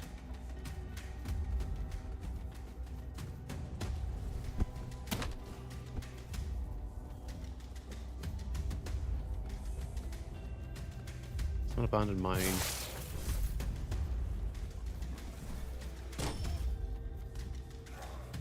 You can't make a fit into it. Huh. How would you get his corpse afterwards, though? Because if he faints into there... Hello, Krakma. I'm not petting you.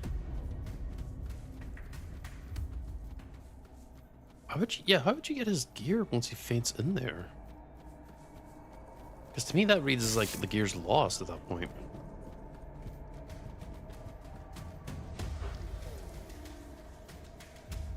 Oh.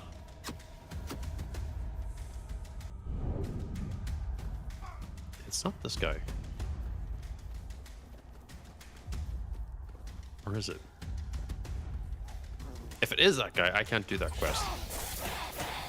Why is there a random ass red cap? What the fuck?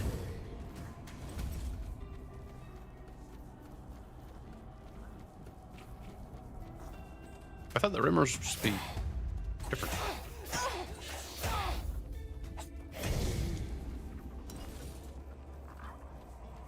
Oh, hi, Emrian. How's it going?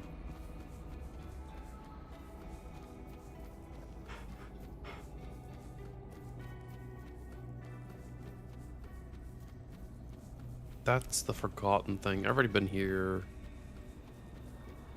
I, for the love of me, can't remember where the hell this last Abyssal Night is. My brain's hurting. I'm just gonna end it. I've done it once before, and I've found the third one, but I didn't know there was a fourth, or an extra thing.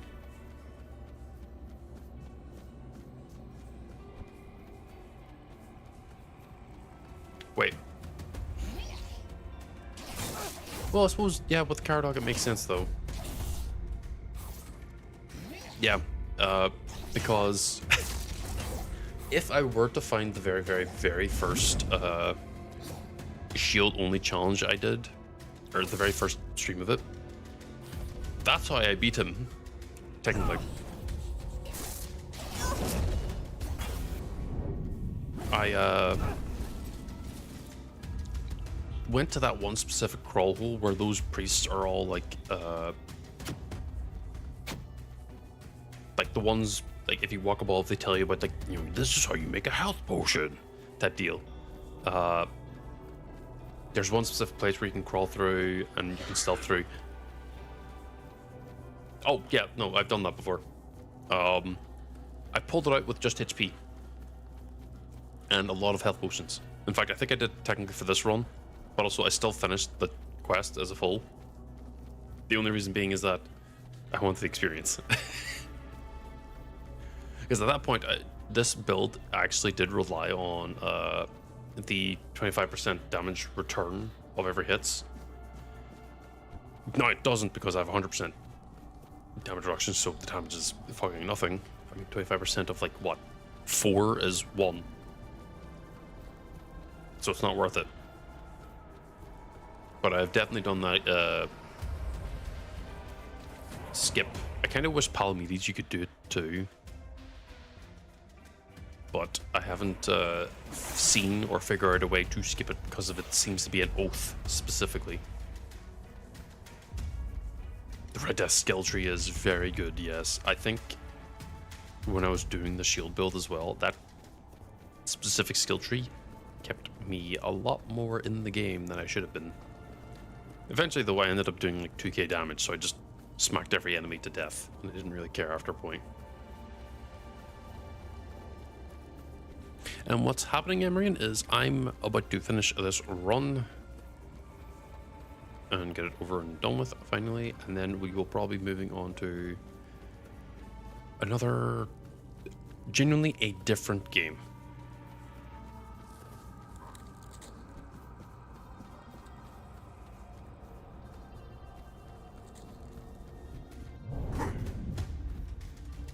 I'm in the wrong location. I need to go that way. I'm just gonna...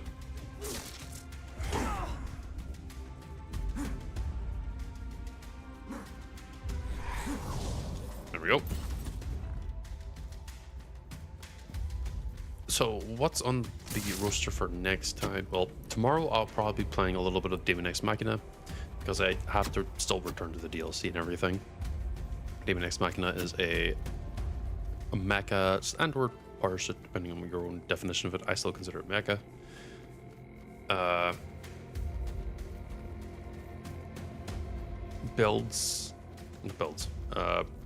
Freeform game, and there's DLC that I'm going to be going through. And then I'll probably be playing Resident Evil 5 co-op with a friend of mine.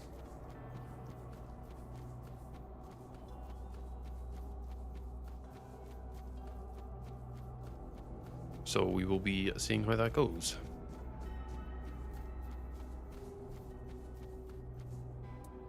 So, you've seen a thing or two. That man, how's the old wolf doing? I'm not dead. I thought you were supposed to be dead. Yeah, I did think about doing a Arendite for the canonical one, but apparently Arthur in this mythos uses a sword and a shield, because the shield of Palamedes, obviously. And almost all his knights use 200 weapons.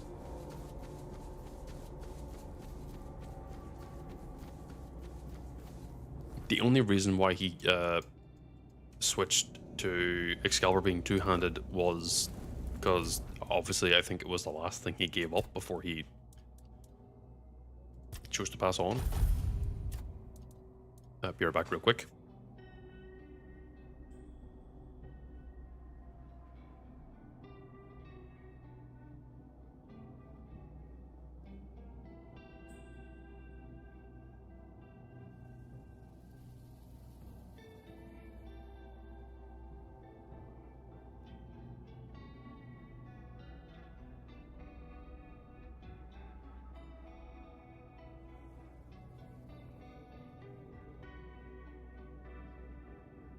Yeah, it's kind of a shame that we can't like even get like a close representation of the shield in general either.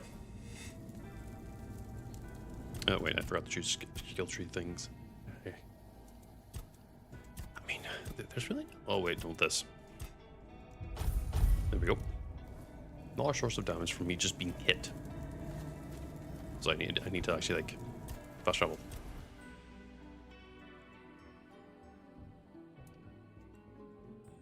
I should have went up to the top gate. Shit. Well, I'm gonna distance to run.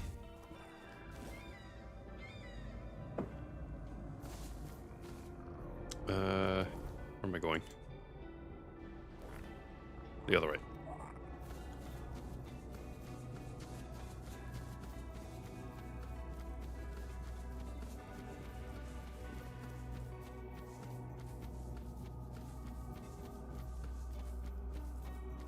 I mean, that's, for all those purposes, that is what my intent was with the canonical King Arthur build was. Or at least the canonical King Arthur run.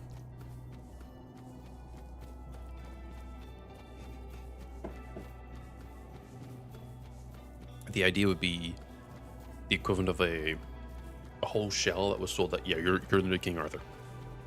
And obviously them tricking themselves into, like, being the next King Arthur and everything. It's gonna be a little bit more on the roleplay side, probably because at this point I've already kind of solved the build.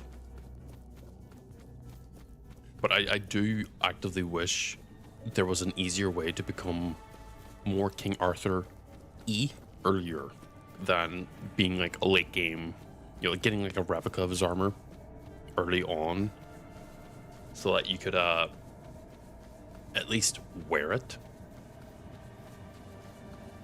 Or you know, then upgrade it to like get the actual like true version when you get to like Act 3, obviously.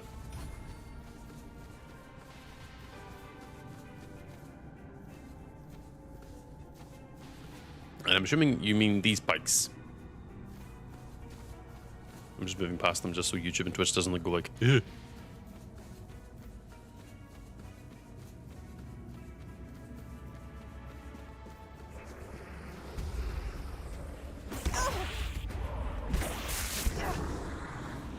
Damn, that's a lot of damage.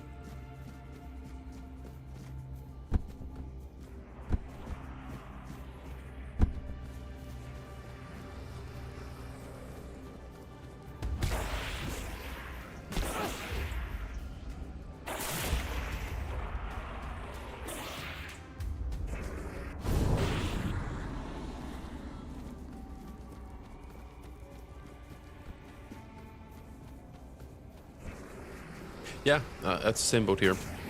Like, if I can figure out a way to minimize them, they're like one of the best. Not minimize. Make them easier to deal with. They are like one of the best ones. Or at least if my build ends up being like in game basically. Yeah, you can get a lot there. Because that's a very packed area. Oh wait. There we go. Whee!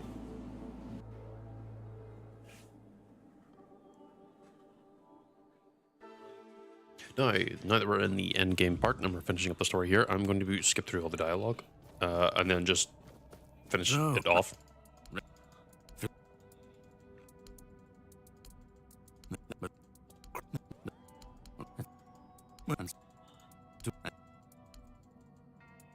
Go on. Mind you, I'm on a much easier difficulty, but like, I want his gear so bad. Like, I wish there was a way to just have it and just have it be a cosmetic thing.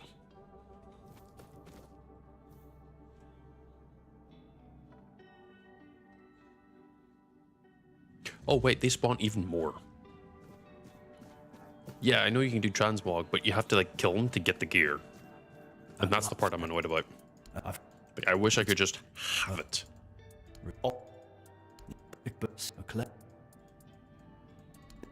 Like, the issue is getting access to it, and all the runs I end up doing are like level 1 with nothing. And I don't trust myself that well on beating him. Ah, you're fine. I wasn't clear, so that's also on me. Words are not exactly my strong suit. Because I'll end up spitting out equivalent of like half the sentence of what I'm thinking of and not say the other part. Not by intention. Normally it's just I'm still thinking as I'm saying it. Yep. Exactly. Why speak when sword go burr?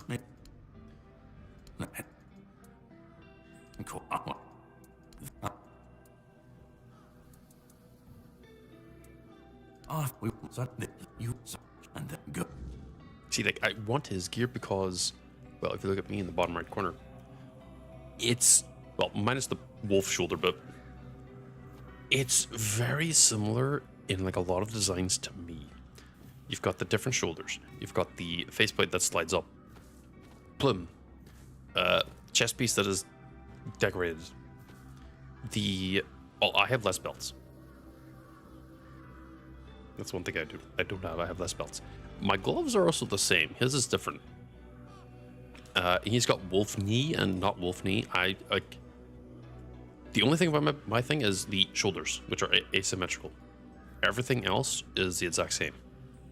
If I were to get that, changed to be different, I'd die. Like, this is basically my armor set, if not anything. Yeah, I think Lancelots are a little bit nicer, but I think also Lancelots are brighter in color, which makes it a little bit harder to, like, wear them and make them match in color. It's not the worst, but again, it's all about like the coloring and everything, getting it all looking right. Because I actually like the way they interpreted the boots here, because it allows your foot to like bend and everything. Don't know why they chose to like do chunks of the leg armor missing, but I suppose that's chainmail underneath, so also having this wolf on the knee makes it impossible to kneel. Like that's so uncomfortable. Like, that's reasonable.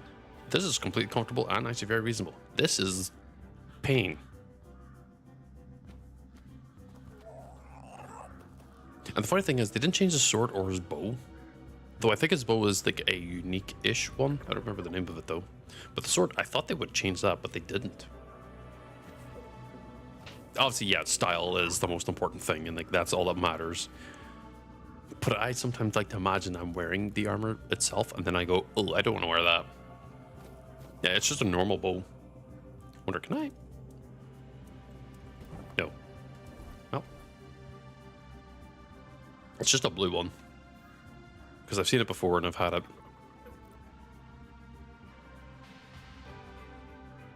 Yeah, perfect warbow. Something, or it's something warbow at the very least.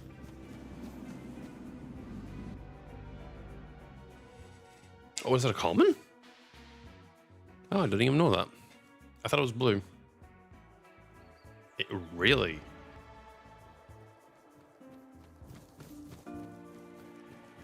Man, I know I've been through the game now 3 times. I'm still going to listen to Hob.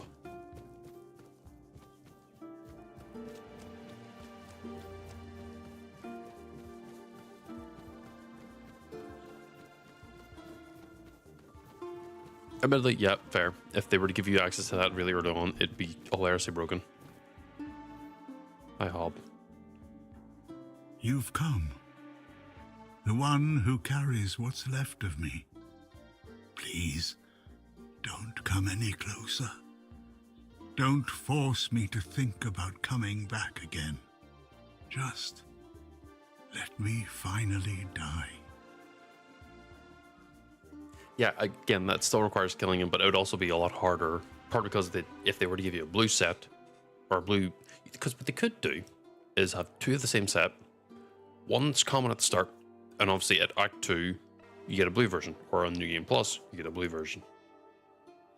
Because at that point, you know, if you're going to New Game Plus, you're kind of already really, really, really strong. Because I've had enough. Enough of being torn apart and stitched back together. Enough of being used, shaped, and forced to be something I'm not. Do you know what it is like to be a king of nothing? To see the people you swore to protect suffer because of your choices? Or worse, in your name. I've seen towns burnt to the ground, families destroyed, all because someone thought it would serve the greater good. And they called it loyalty. They called it justice. I've been dragged through every dream, every lie they've built around me. And I'm tired. Tired of the weight, of the expectations, of all of it. And most of all, I'm tired of failing. I want release. I want to stop being a tool in their endless struggle. Kill me. Destroy the last piece of me and use the energy however you wish. Take it yourself and become the new king. Give it to someone else. I don't care. Just don't let me come back again. He thinks ending me will free Avalon. But what then? Without an idea, a light to guide them, they'll stumble, lose their way, and turn on each other. People always seek something to follow, something to believe in. Take that away, and they'll tear each other apart trying to find it. Or worse, build something even crueler in its place. Orin wants a king, not me. He doesn't see the broken man behind the myth. He sees a symbol, a weapon to wield against the weirdness. But symbols aren't people. They're empty. And the more they're used, the more they hollow out the one who carries them. That's all I've ever been to Orin and the Druids. Do you know what it's like to be a weapon? To be forged, sharpened, and thrown at every problem? Let me die. Not as Arthur, not as the king, just as a simple, normal human being.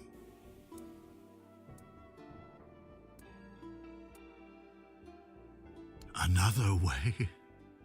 There's always another way, isn't there? Another cycle, another resurrection, another lie to keep the world spinning. But please, not for me. Not anymore. I've had enough. I don't want another chance. I want this to be over. I don't care. Do you know how freeing that is, to finally not care what happens next? Whether Orin gets his king or Caradoc gets his ruin? To not feel the burden of all my failures? To not see my memory tarnished, my plans, goals, and ambitions dragged through the mud? To not see the suffering my name causes? No more deaths in my shadow. No more kingdoms built on my bones. Isn't that what you've been doing all along? carrying what's left of him? You've already taken up the humanity I was meant to represent. Doesn't that prove Arthur doesn't need me anymore? Do what you think is right. That's all I can tell you, because whatever you decide, it will finally be your choice, not mine, not theirs. And that's the only thing I've ever wanted. You hold the choice. I don't care who you side with, Orin, Caradoc, or no one at all. You have all of my soul. Use it. Take it for yourself. Or give it to someone else. I don't even want to know. Do what you will with it. Just let me go. Let me finally rest. Let me die. Please. Back to fishing.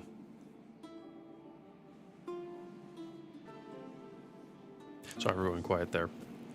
Out of the entire game, that's the only thing I will not really skip over, because the dialogue is very compelling to me.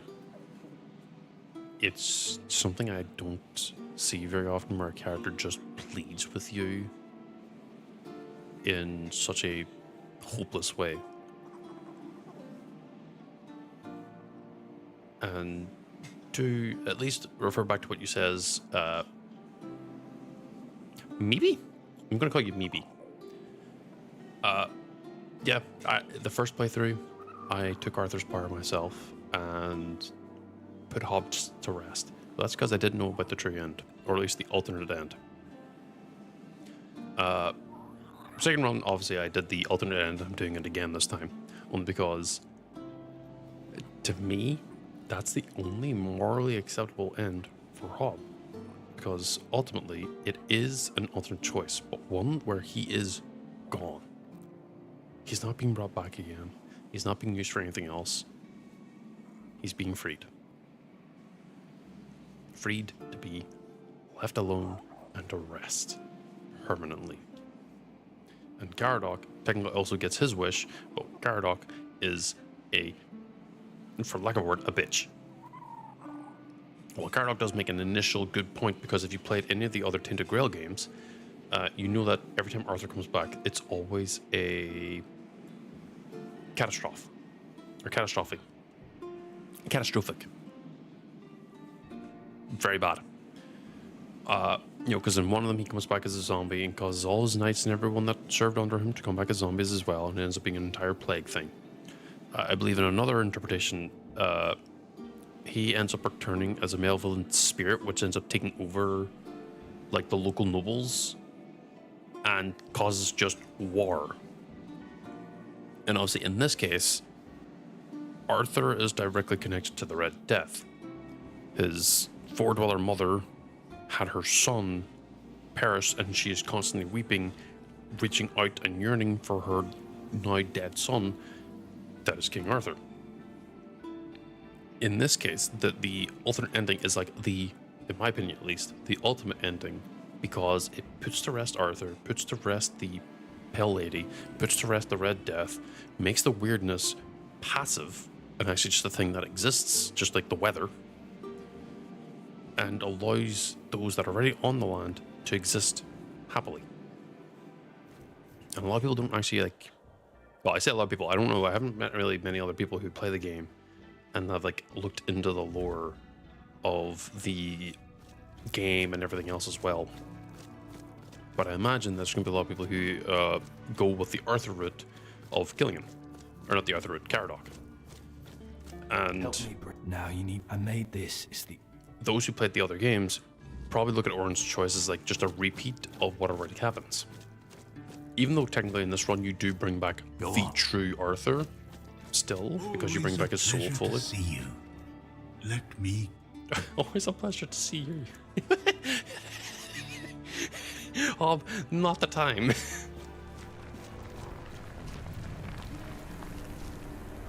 And it also brings to note that the Holy Grail exists. It's not a myth as well. It's a thing that we're staring at right now. This is the wish-granting device. The very thing that you need. The very thing that the Lord of Connacht, whose name I forgot, is seeking. And you just get it. Yeah, I'll be honest, I slept on Tinted Grail for a very long time because I was looking for a game that was Skyrim / Oblivion-like. Like, it had the kind of build diversity and options like Skyrim, but it looked and played like Oblivion, and I kind of got what I wanted here. Obviously, it has its own charms and differences, and I wouldn't actually call this like a Skyrim like an Oblivion-like, in truth. It's just it's easier to explain that to people because those are both very popular games. If I were to explain this, yeah, calling it Team Skyrim is just easy way to explain it, but also I wouldn't even call it Team Skyrim, I'd call it Team Oblivion. The main reason being is that Oblivion has an end. Once you do the end story, while the game kind of still continues on, you've still effectively done everything. There is no like infinite quests like in Skyrim. There is no infinite exploring or anything. The only real infinite exploring is, well, if you go to New Game Plus and keep choosing all the different options that you could have in regards to all the different story parts. So as I've played it now, I've kind of realized that calling it a Skyrim-like or a Oblivion-like is kind of wrong. Yeah, they took, like, that's one of the big things for me as well, is that the combat system has been refined, retouched, and built upon on what I already considered a pretty good basis. And because of that, you end up resulting in a game like this. Obviously, graphically, it doesn't need to be any more better than anything else. But hey, people like graphics. Yeah, Skyrim is very straightforward. There is no like depth. You know, it's as people have called it ankle deep, and sometimes that's all you want. That's why mods and everything else add in like a bunch of extra stuff. Tinted Grail already comes with like the dodging, the parrying, the timed blocking, the pushing with the shield, and like actually pushing, and the individual like builds as you choose perks and everything. The ability to also respec, while technically it's only really doable whenever you get to Act 3 where you get all the origin potions, but also you don't really need to respec unless you come across a new item that's like, ooh, and you really want to use it. But even then, if you just wait and let the potions build up, you can respec quite often. Yeah, they don't really need to really do much to the actual like overall combat or the overall like way spells, weapons, and gear all interact. It works fine. Like, you don't even need like the enchanted gear either, because you can upgrade gear passively to be better. The only thing I do wish is that I wish more things would be upgraded when you upgrade them. To give an example, I wish you could upgrade the rings, and I wish you could upgrade the necklaces. While that would be very strong, I don't expect a lot of upgrades. Just like, hey, make it, you know, be really expensive or something. Because again, practicality builds exist, and if you're going to go for like the big upgrades, you're going to be practicality. Because other effects like this here reduces visibility by 40%. Maybe it does work, maybe it doesn't, I don't know. But there's a lot of items that don't improve with upgrades. The only thing that improves is their defense, which is fine, it works. But I would love it if they would allow you to just open up the actual floodgates for gear and allow you to just kind of go buck wild with it.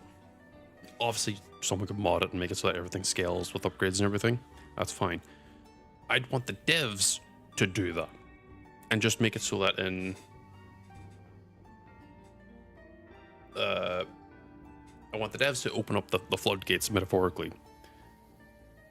Assuming they fix the coding, obviously, because there's sometimes some stuff just doesn't work.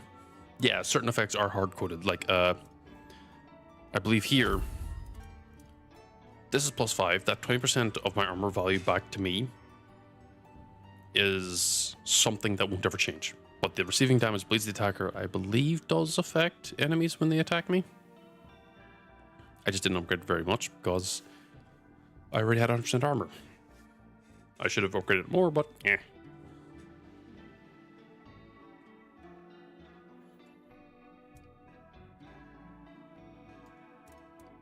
Yeah, no, take your time, explain it. I'm not intending on ending it right this minute. It's very rare I ever get to talk at depth with someone who would also know a lot more than me, or has like dived into the actual more mechanical side of stuff.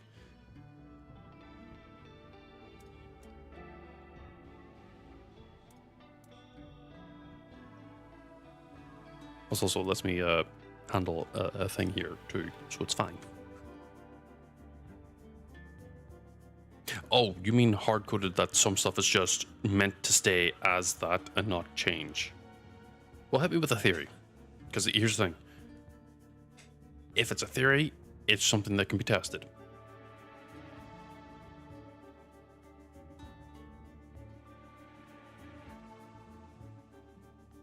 And, I mean, admittedly, I also think I have a theory, but I also think it's just dev oversight. Where they put it in and then went perfect and forgot to change it, because some items, well, their effects are not very good and they need to be upgraded to be good, especially whenever you get them.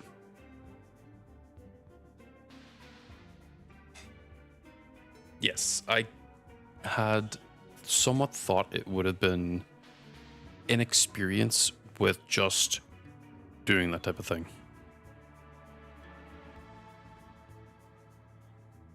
Yes. Surprisingly, there's a perfect example here that's going on right now with this build. So the Thorns effect, I call this Thorns, and then I call another one Retaliation.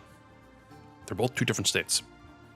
The Thorns effect is obviously whenever you get hit with anything, even though the game says melee damage, if you get hit with anything that can be remotely tied as melee, which is a surprising amount of attacks, you will receive the thorn damage.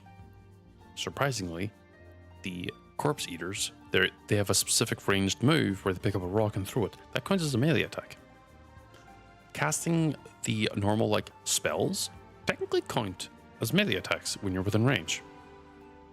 Bows do not count as melee attacks, as arrows and everything are projectiles for some reason. I don't know how they're specifically interacted with, but if someone's hitting you with the arrow of a bow, they will not get affected by Thorns effects. But there is a thing called melee retaliation, which is always a percent damage, not a flat damage. And the melee retaliation only affects melee weapons. It does not affect spells. And if it does, it's hilariously small.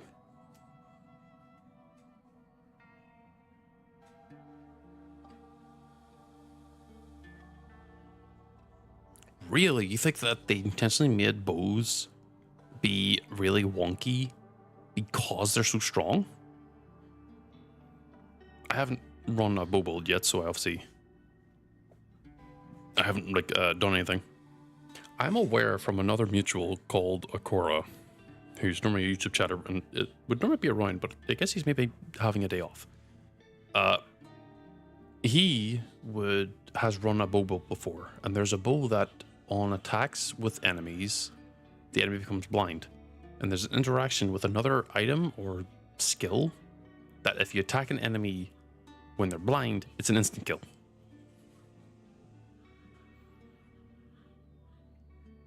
And there's a bunch of other bows effects that are just as good, if not better.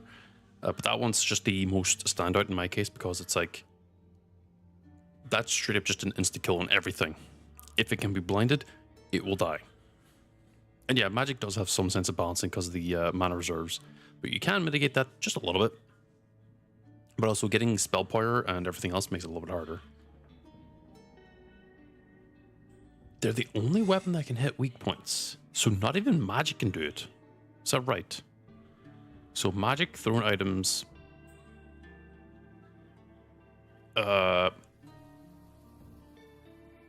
Magic throw items. And arrows. No, not arrows. Magic and throw items are the only things you can think of that are like ranged. They might have weak point damage. Okay, so that's something to then theoretically try testing. So melee weapons, no matter where you're aiming, don't have weak point damage. So you're better off aiming for like crit and just flat damage. Well, not flat damage, but like percent scaling damage, obviously. No, that's fair. Again, it's hard to test every item and everything when you're trying to see how weak point works. So I'm assuming weak point in this case is like on a humanoid enemy, if you hit the head, it does more damage. Or is it like certain enemies have certain specific points on the model which are like, that's, you know, where they take the most damage because of weak point. Like hitting a bear up the butt, because it'd be funny. The way I expect if you hit a bear in the head, it will die. Or it will take the weak point damage anyway. Yeah, bandits are probably the most common enemy.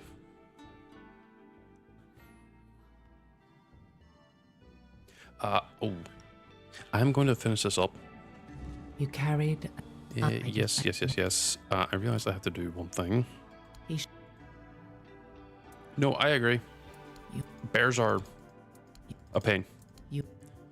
During my... And while that plays... No, I won't let this happen. Also, I like how you see his mouth under the helmet in the cutscene. But not in normal gameplay. Put that away. Put that bow away.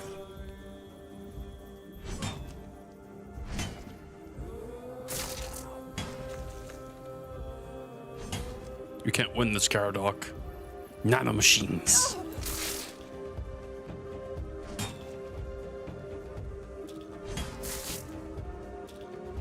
Sorry, that was a bad meme.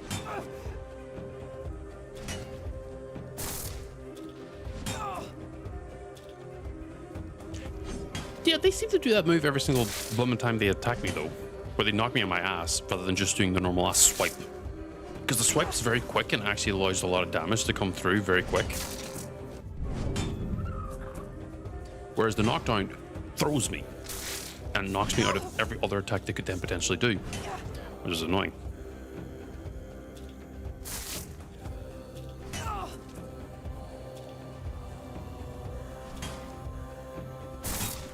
He's trying very hard. Yeah, weirdness.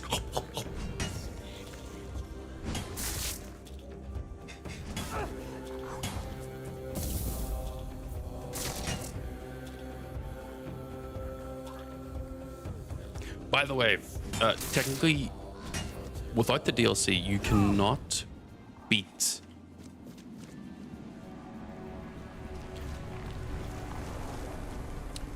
Serious, I can't loot his corpse.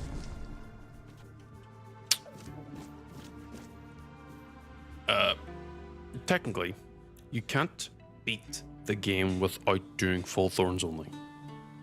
Because in the castle where you have to go talk to the... I forget what you call him, the caretaker? Whatever. You have to kill him to get the key. Unless you can go to the DLC and get the pants and then have an enemy come over and then you crouch to fart on him. Maybe that works. I don't know. Really? The head on the... Which head? The human head or the horse head?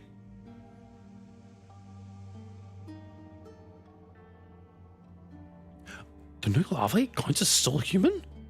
Oh! That's kind of messed up.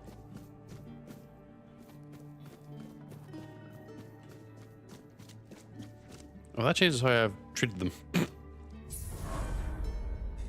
You uncovered the truth buried in the weirdness and used it to return Arthur to where he truly belonged.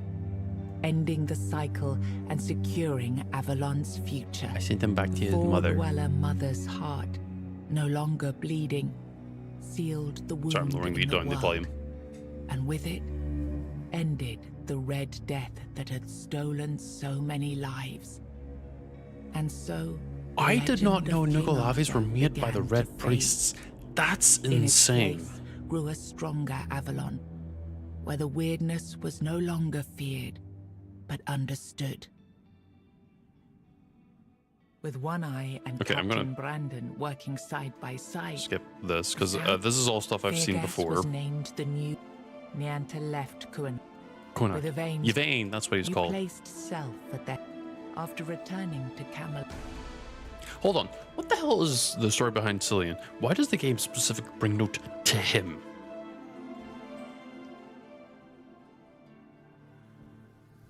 I'm not doing New Game Plus because that would be funny contextually.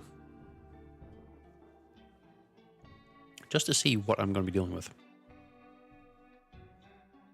Why does the game specifically talk about Cillian and being like, ah, yes, he goes back quietly to whatever? What? I want to go to New Game Plus. What? Oh, I must have hit F by accident. Oops.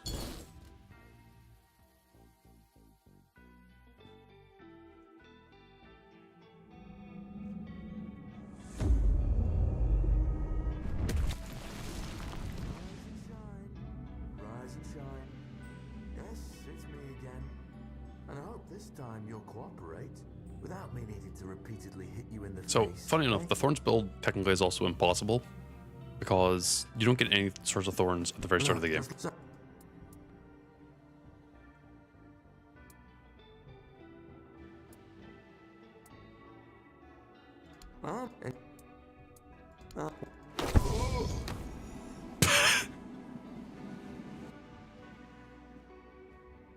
I've always found it.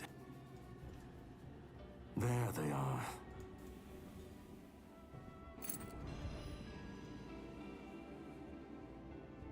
And he slides. Damn, I dropped down to 50%.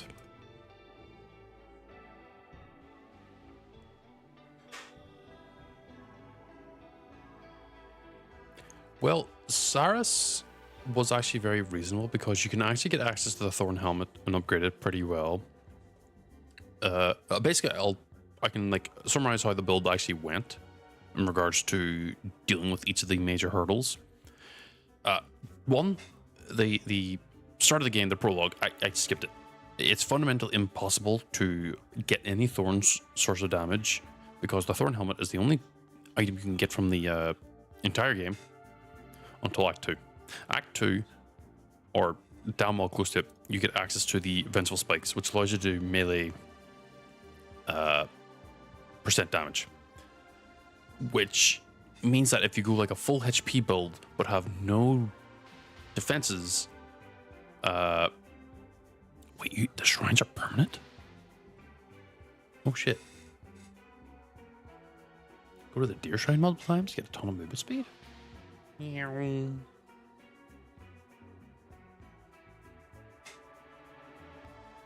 these cycles bring a couple new items to people. Truly noted. But Act 1 required me to skip the prologue. The giant gets a whole set of armor? Oh shit.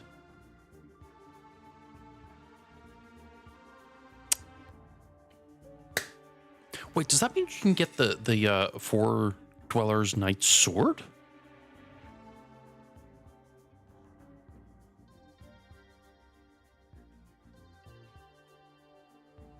Yeah, I know. You're talking about the big guy who has the big fuck off sword that if you have like a kill, it gets you stamina back. I didn't know they give armor to. That makes sense though, how to balance it.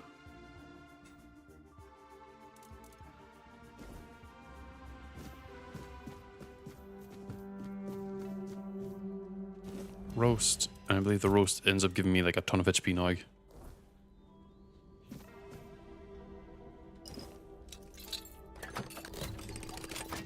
Yeah, the men here stuff's still here.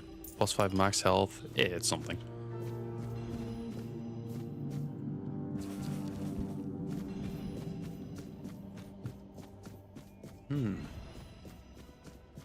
Recipes and quest items. I took a sponsor. There's nothing really in there. But yeah, the... Oh.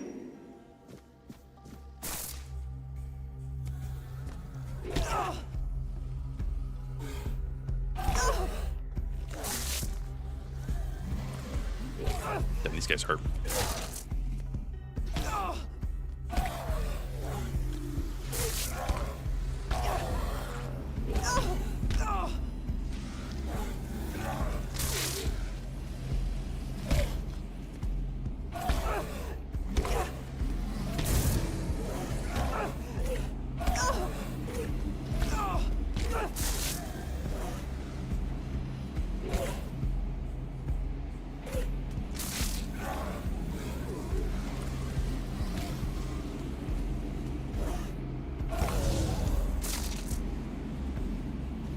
I don't know what these... Oh, this is the magic tree. I think. Actually, what is that? Oh, anyway. I have to skip prologue 1 because you don't get any Thorns items because the only source of Thorns is from that one dude who punches the wall. And surprisingly, if you can't fight him, he's impossible to beat. So the build ends up with having to skip the prologue, having to... You took your sweet... I did not take my sweet time.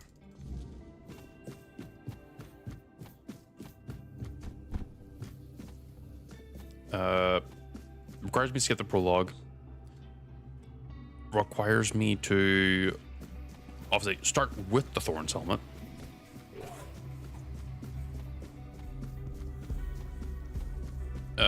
With starting with the Thorns helmet, that allows me to build up defense and upgrade that. Obviously working practicality to get that up, and also increasing the overall armor amount I actually get, while also aiming for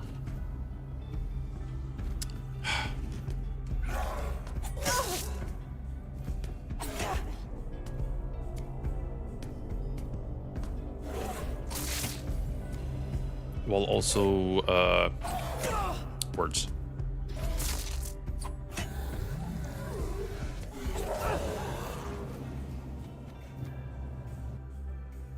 While also upgrading the overall armor set I have at the time to just have more defense. Because, you know, the biggest issue is that enemies will end up chewing through you if you're not careful. Once you get the Excalibur proc, you are able to then fight the $4 knight. It's still hard. You're better off going to Arc 2, finding the NPC in Connacht who sells the melee spikes that you can get. Grind up money to buy a bunch of those, put that all in your gear. You can then fight him, and then you'll end up getting his armor set, which is what I'm currently using. You'll need the stats to wear it, obviously. But with the stats, I remember you'll be able arriving on the shores of continue... Avalon. That was Damn it, Arthur, why do you have to be so loud? Blowing my ears out. the beginning of everything. But there were doubts and But with that armor set, you'll be able to actually get a secondary source of How does it feel Thorns. to leave your home? With the secondary source of Thorns, you'll be able to technically then go get the Fire Cape, which in an AoE allows you to burn enemies. So you can build into a status build, The depending on Ford your own in version, the like end, Thorns and we everything. won the war. Or your variant of the rules. Merlin stole the sacred then flame you of can the fight the Ford $4 dwellers knight, obviously, and as I said before. ignited the Menhirs, He's immune to fire, driving though, away so the fire cape is mists not actually super and useful. clearing the nights But at that of point, you weirdness. can go into DLC. Assuming you upgrade your armor to have at least 80% or 90% damage reduction, or just a ton of health. It soaked up our sweat, our suffering, At and that our point, blood. you can then go In time, through the it due rewarded process us. of getting Here the in shell Avalon, that we were given the the chance shell named to his create gets. great things. And once you We get thought that, we'd escaped it. you can But the red technically death returned upgrade like the hell out of that, spectre which gives you a haunter. ton of Thorns damage. Once again, Like a hilarious amount of it. Because it's like 100 or something. And I'm assuming in the DLC, it gives you, you know, base 100. Yeah, it's probably base 100 at the very least. And because of that, you can then also find or buy potions of Thorn, or Thorn potions, I forget what they're specifically called. And that allows you to at least stack on more melee retaliation. But depending on your choice, either you go full upgrade on the armor, reducing damage you take to effectively like 3 to 4. So the melee retaliation isn't actually super useful. You're better off using the burn cape or statuses. If you end up doing a ton of health HP but very low defense,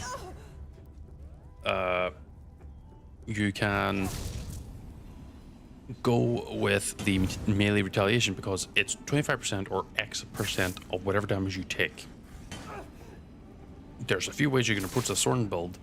It's either melee retaliation, which is just a ton of HP, and you just have no defense. And there's a bunch of items in the game that allow you to take more damage, so you can return more damage.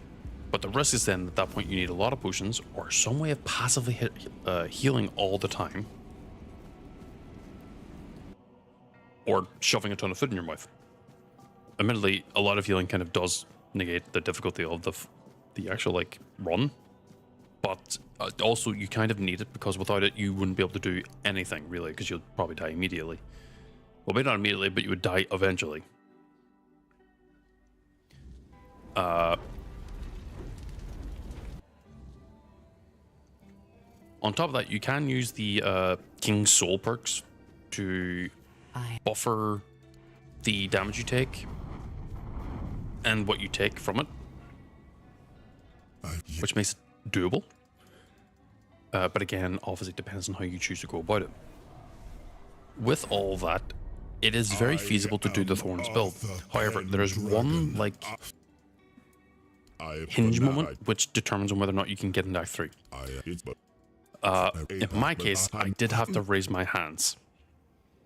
But if you were to go to the DLC and get the pants from the Steam Geyser prison, you might be able to do it. I'm not sure. I didn't do it. Part because I raised my hands at that point. So I think it's feasibly possible to do it. And it's the pants that I'm wearing right now. And the Sturge. When you crouch in combat, you put out a poison cloud, dealing 190 points of damage. Poison damage specifically. There's an NPC you have to kill in order to get keys from in a place. I forget what the actual like thing is. But he's a caretaker, he has the keys on him, you have to specifically kill him. You can aggro a bunch of enemies over to him and have them attack you to at least get the proc of potentially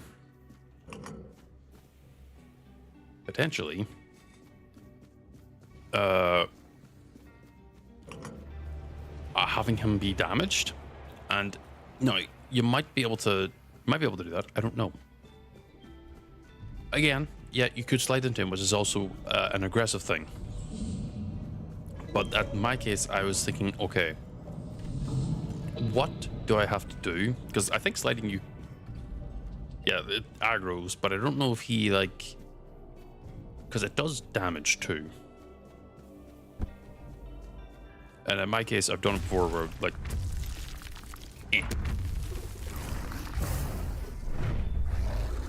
but I think if you were to crouch, it's gonna do this.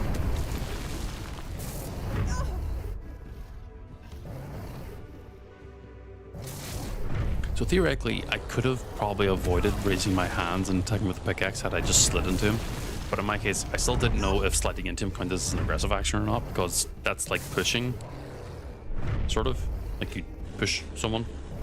So I don't know if it would technically count, but also, again, I already smacked him over the head with a pickaxe, so, you know, not as bad, could have been worse. But past that one specific situation, I don't know if there's a way to like glitch it or work around it. Maybe there is. I obviously couldn't find it. But a Thorns build is like 99.9% doable except for that one situation.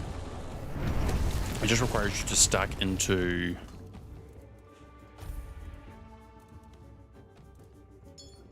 It just requires you to stack into practicality, armor, and technically endurance for the HP. You can then end up stacking into magic and everything to get the specific magic traits, which will, like, if you do damage, or if you receive damage, you will return damage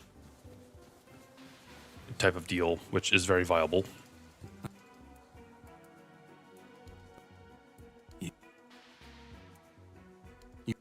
Alright, practicality is great if you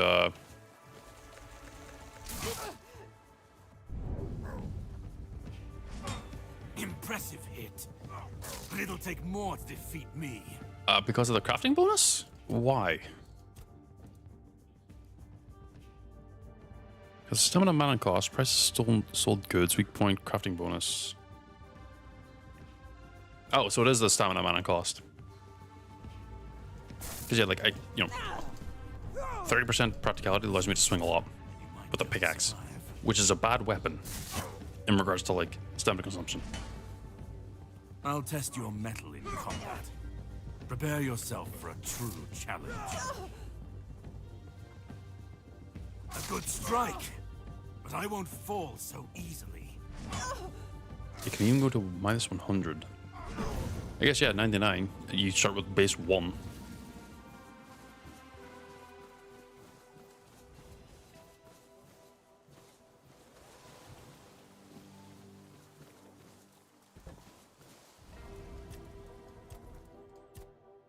I got like 5 levels out of this.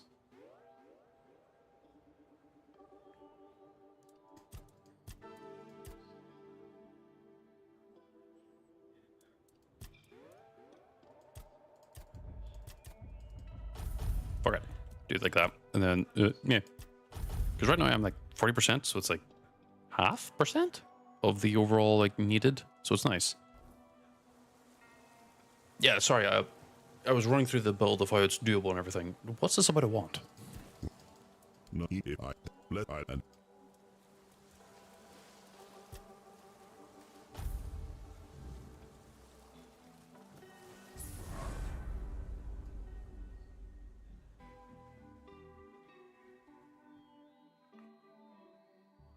Really? Improves my burn build up? The sea was restless.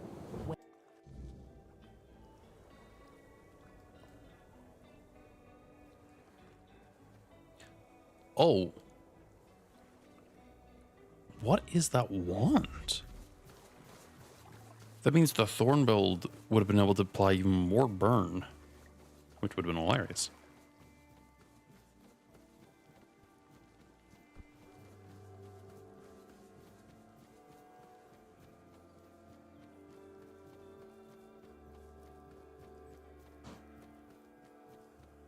Act 1 near the Stagfather Shrine.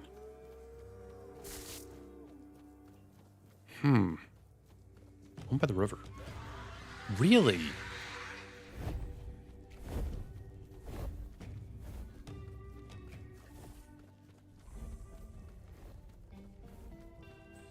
I think I have an idea of where it is. Hold on.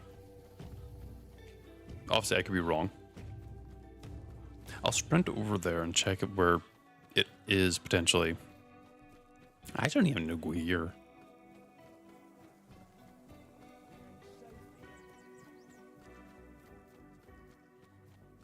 Because technically this probably would have made my build even more feasible. How do you know that? How do you know that?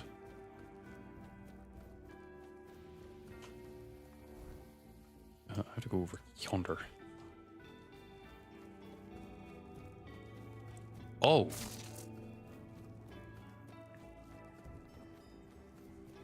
Your poison spray starts to put fire on enemies. And to my knowledge, poison spray only does poison. So the fact that you started putting fire on top of the poison means that you ate a lot of curry. Sorry, bad joke. I mean, applying multiple statuses, like there is a build for that. So you would benefit quite a lot from that.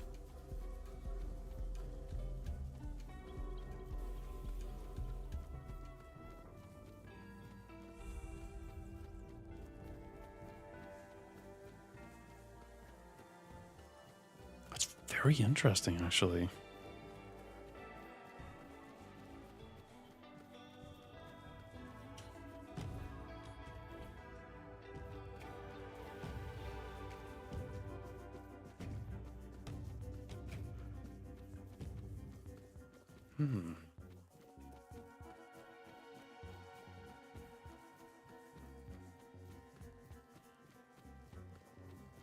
Yeah, if you take a wet wand or the wet effect, an electric spell, fire.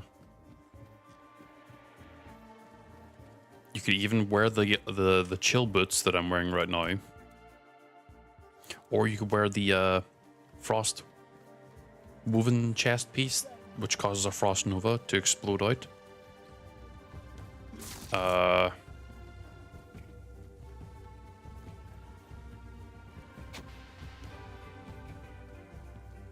I'd say it's... You could do a full, like, elemental wizard build. No, are you talking about the one that's near the river? Is that the one near Roscommon? No, not Roscommon. Roscommon's an actual place.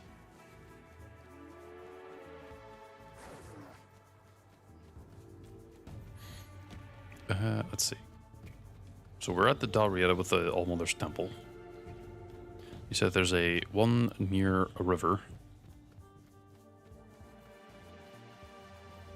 Yeah, fire is kind of whack.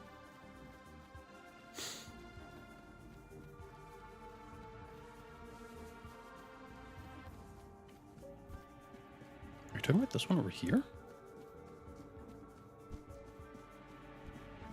Sorry, I'm in a weird location.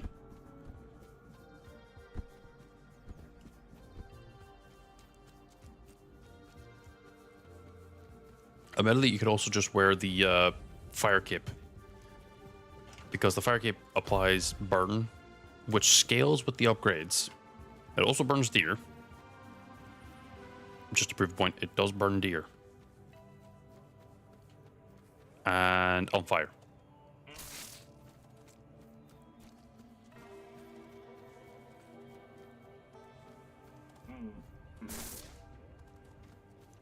And the upgrades on the cape also increase the amount of burn you apply as well. So it actually kind of stays relevant till like Act 3 really easily. So you're talking about this one? Or is this near a river? Is this near a river? All right, where is the wand? These guys are probably gonna fuck me up if I'm not careful.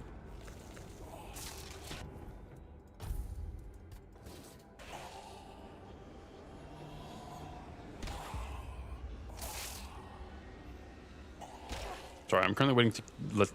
There's a buried chest near the shrine. I'm gonna get rid of these things because they're making it hard to see anything.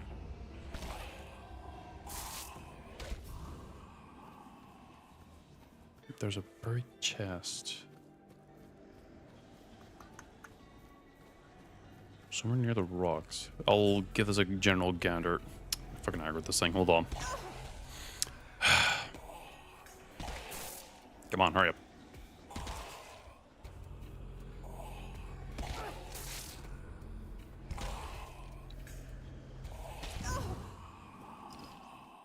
Right, there we go. It's dead now. It's the rocks. Oh. The Wand of Lingering Ash. All fire damage applies additional burden buildup. Attacks burn targets.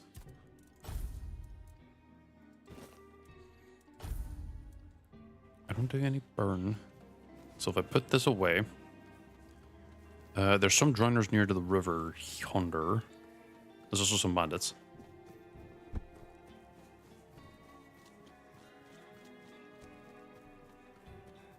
Now there is some burn that does get applied.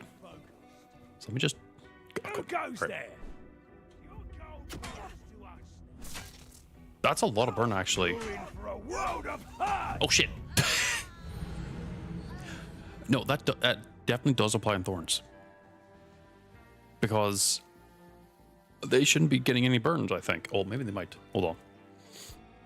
Actually, pause real quick. Give me like a minute.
Okay, I've returned. I didn't get the one. Shit. Okay, where is it?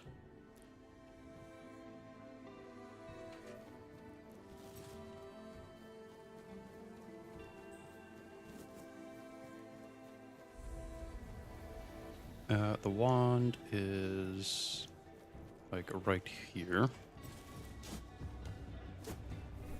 Equip. Pause. No. There's a few things I need to check.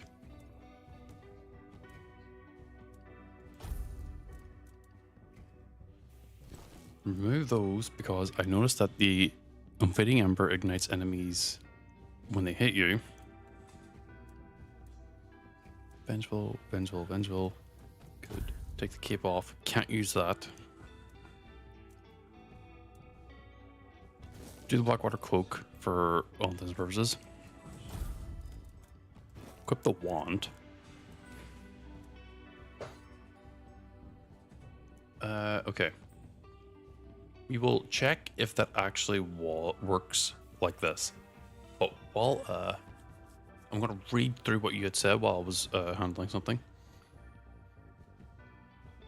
Yes, I am actually aware of the shield that has the magic push. Same with the bow, same with the spear, same with the double swords.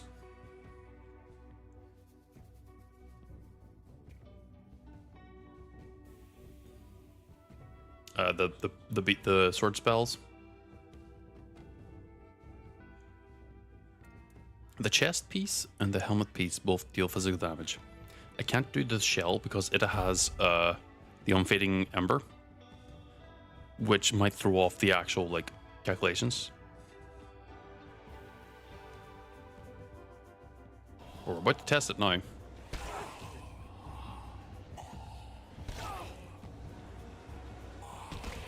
It does not apply on Thorns. And the reason why one of these guys might have had Thorns procced before is because... Or... Oh, I guess maybe take out the wand? No.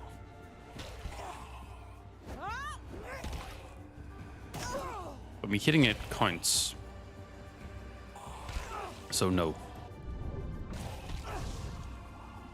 It does not work on Thorns. But that doesn't mean that it doesn't boost the extra burn from this wand, or from the cape. Because that boosted the burn there. So if I were to equip the cape and the pants from before, and if I were to, you know, maybe change all these things to be the unfading ember at some point, but I can't because I need the cape for the unfading ember. And he is burnt. You made a big mistake. You made a big mistake. You made a big mistake. You made a big mistake. You're in for a world of hurt.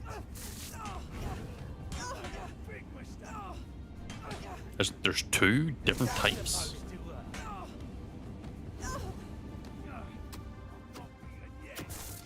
What's the better burn?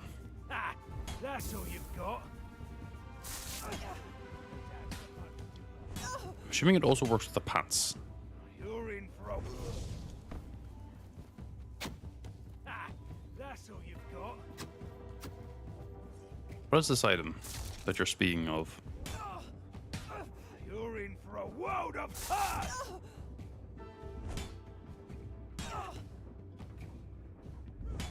You're a...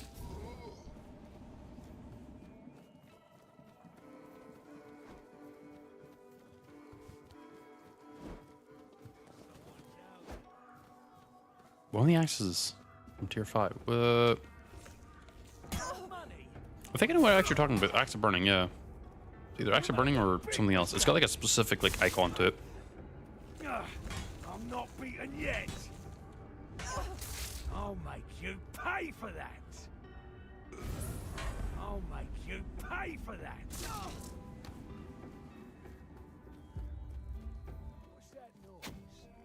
Holy shit. This is going to. What is that armor set? I'm not beaten yet. I'll make you pay for that. You're only making me angrier. I'll make you pay for that. Is that Hold on, let me just give that break here.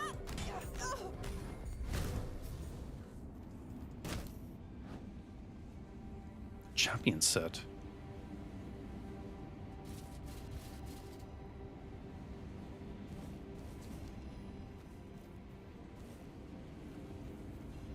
It makes me wonder. Actually, I'm assuming it's, yeah, kind of mid.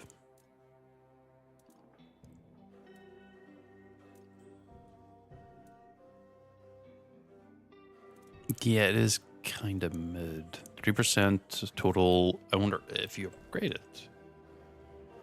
Let's just make sure his pants are just, yeah, the normal pants.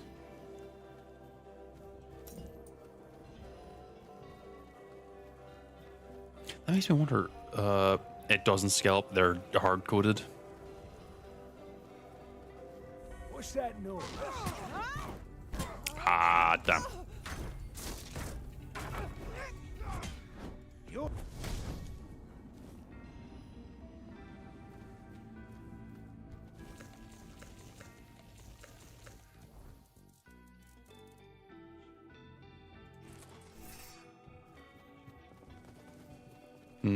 So it's one of the hard coded items.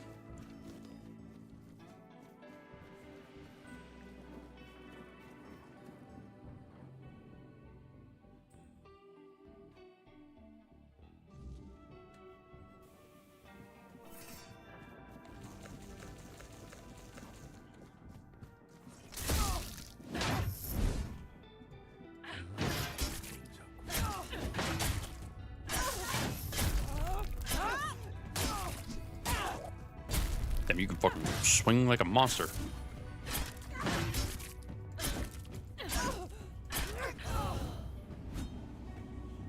So Kate didn't end up getting anything new. It's nice to have a break. Please.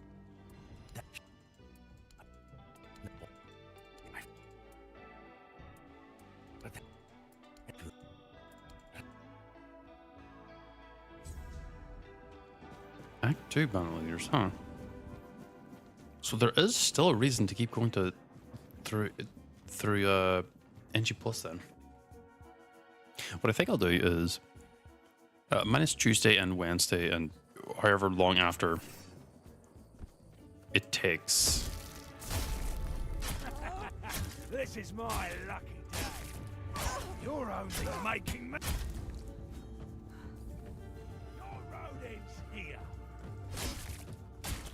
It's funny that my build is specific, basically practicality only, and all the perks I have are all in that. But as long as I shove a ton of food in my mouth, it's fine.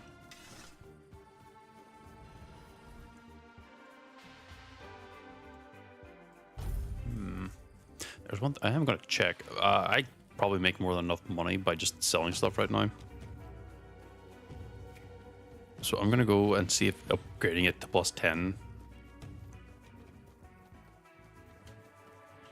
for the meme. Oh yeah, this guy's here too. Oh, Abagor.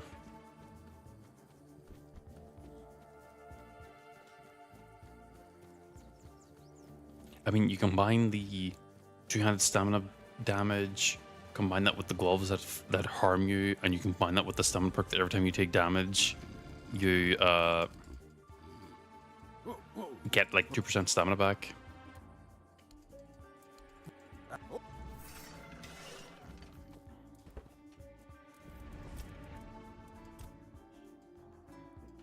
You could basically have infinite stamina, give or take. And who?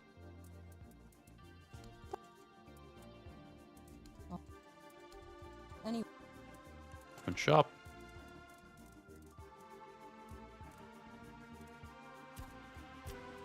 Let's just sell all this crap.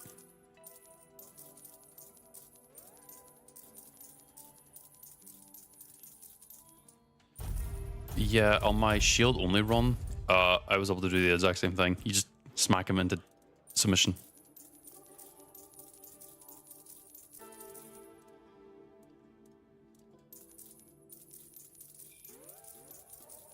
It's very satisfying. Yeah, you can combine that with the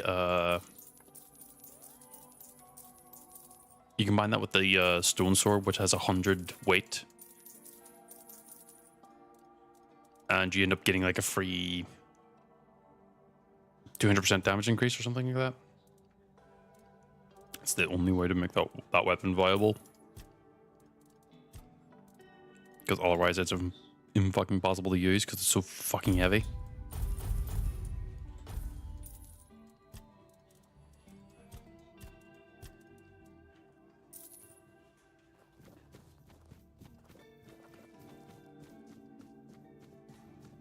I like it when things... It uses meteorite.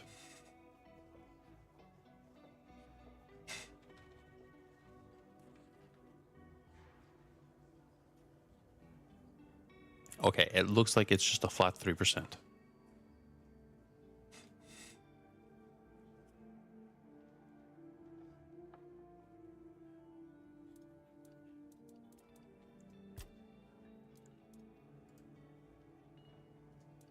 Quiet. Oh, I never actually thought about collecting berries. Huh.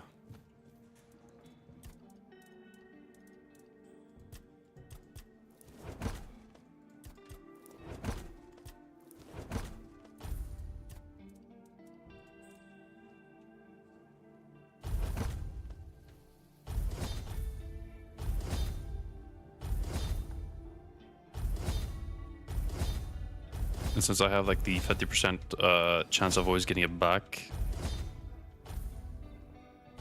I end up with just fundamentally a ton more. I have so much I'm over encumbered right now. 3 fish. 3 fish.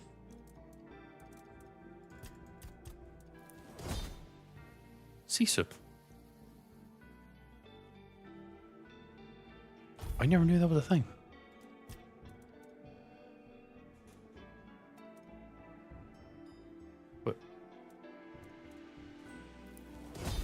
Oh, I know what you mean. As in, you can just spam. I know about that cheese ball doom, thankfully.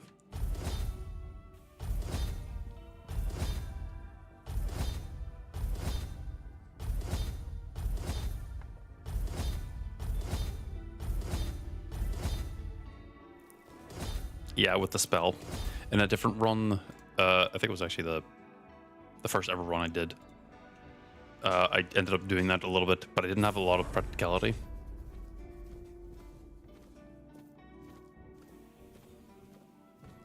But I basically just had all cheese, and that was how I stayed alive. Nice day.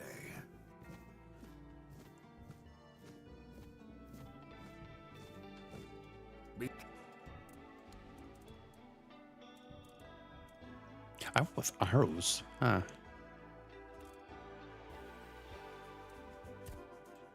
Oh my god, the amount of fruit.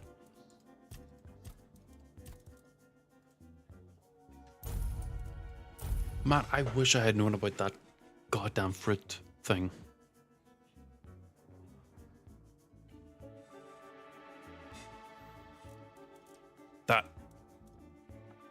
That's a lot of money that I just got.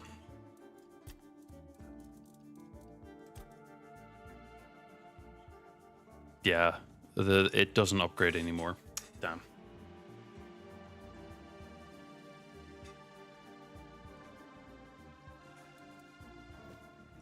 Ah, oh well.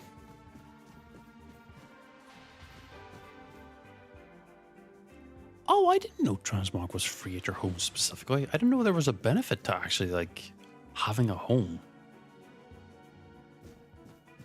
Ah.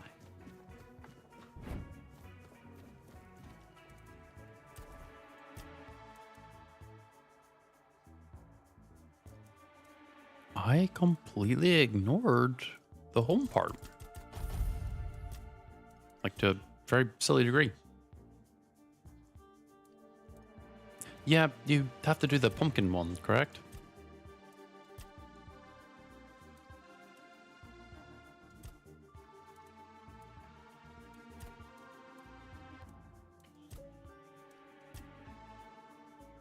As EG, these are like the individual perks that I chose at the time.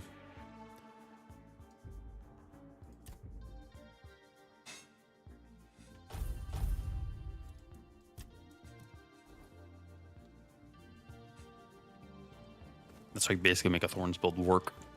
I wouldn't really recommend running a Thorns build. It's funny if you can do it as like a side thing, but I wouldn't do it like as a main build.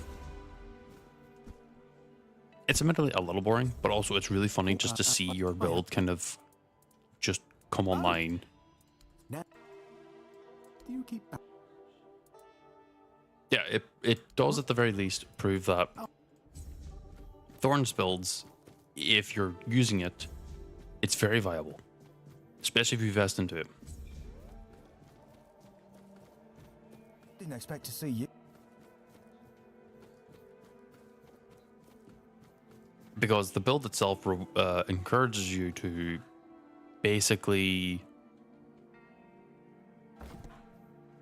go into just 100% damage reduction.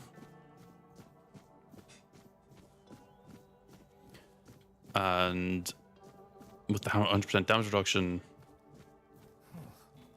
it's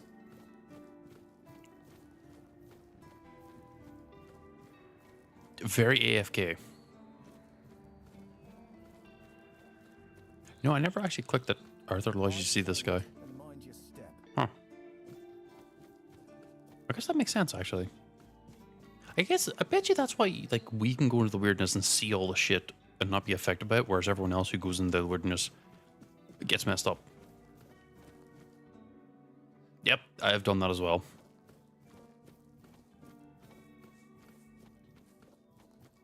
Yep, I've also done that quest too, where you find Feargas's father.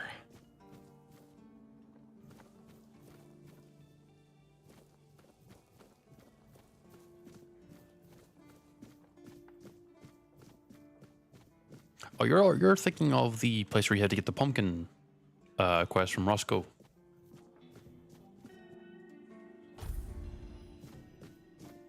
Did that reset my... No, it shouldn't. Okay, it didn't.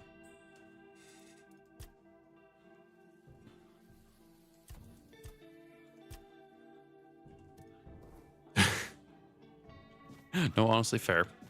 I'm always staring at the compass at the top, so I don't actually, like, ever really get spooked. I've gotten spooked before playing through the game normally. Because sometimes you're just not ever really expecting fucking skeletons to pop out of nowhere. Oh, well, that quick equipping that barely is barely an increase. Huh. Yeah, you did mention a permanent potion. What is that you were talking about?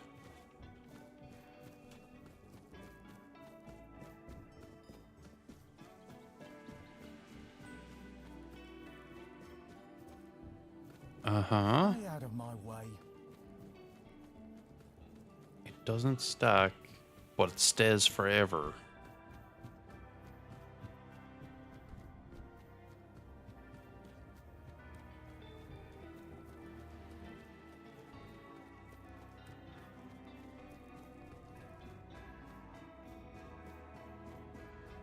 Permanent in what sense?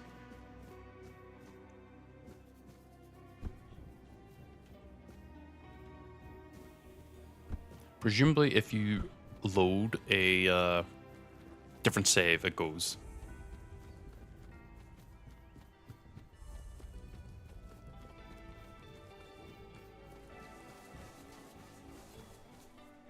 I know resting causes effects to reset or refresh.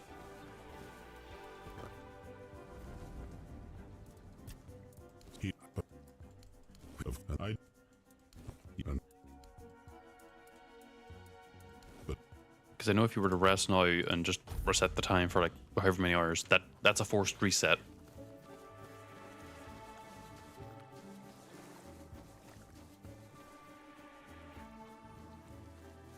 there's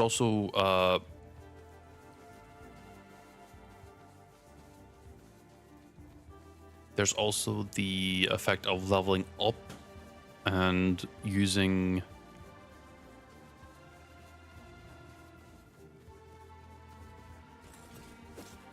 a different effect. I forget what it is now. Like leveling up or distributing your perk points gives you a full heal.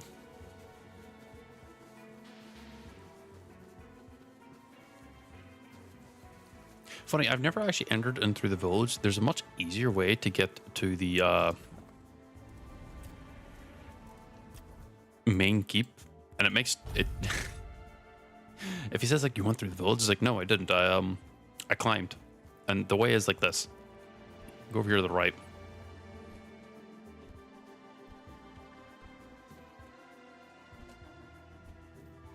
We're gonna take a little bit of damage, but it's like whatever.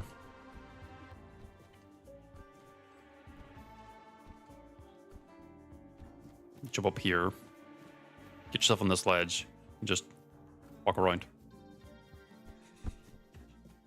And you're also just right here next to him.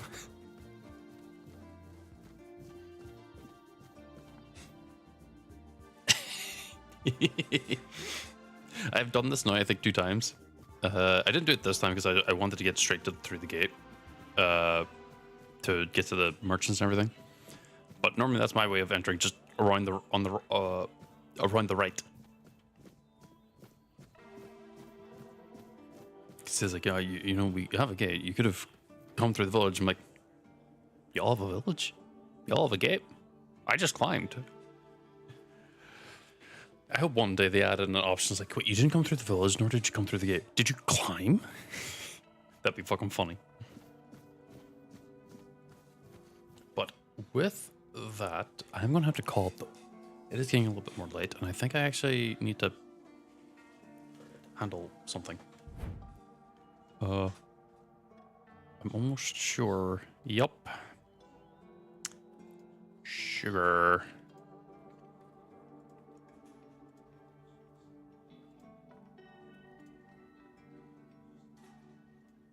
Yeah, exactly. Which hole? That one over there points at the what do you call it?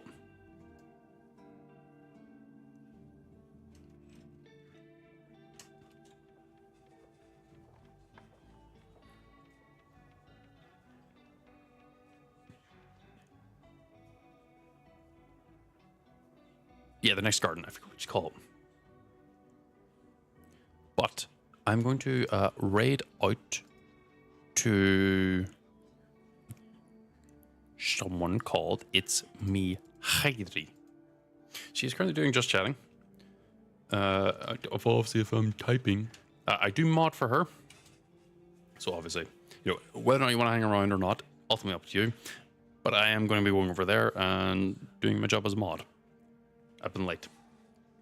But thank you as always for coming in and for being a part of this. And until next time, I'll catch you next time.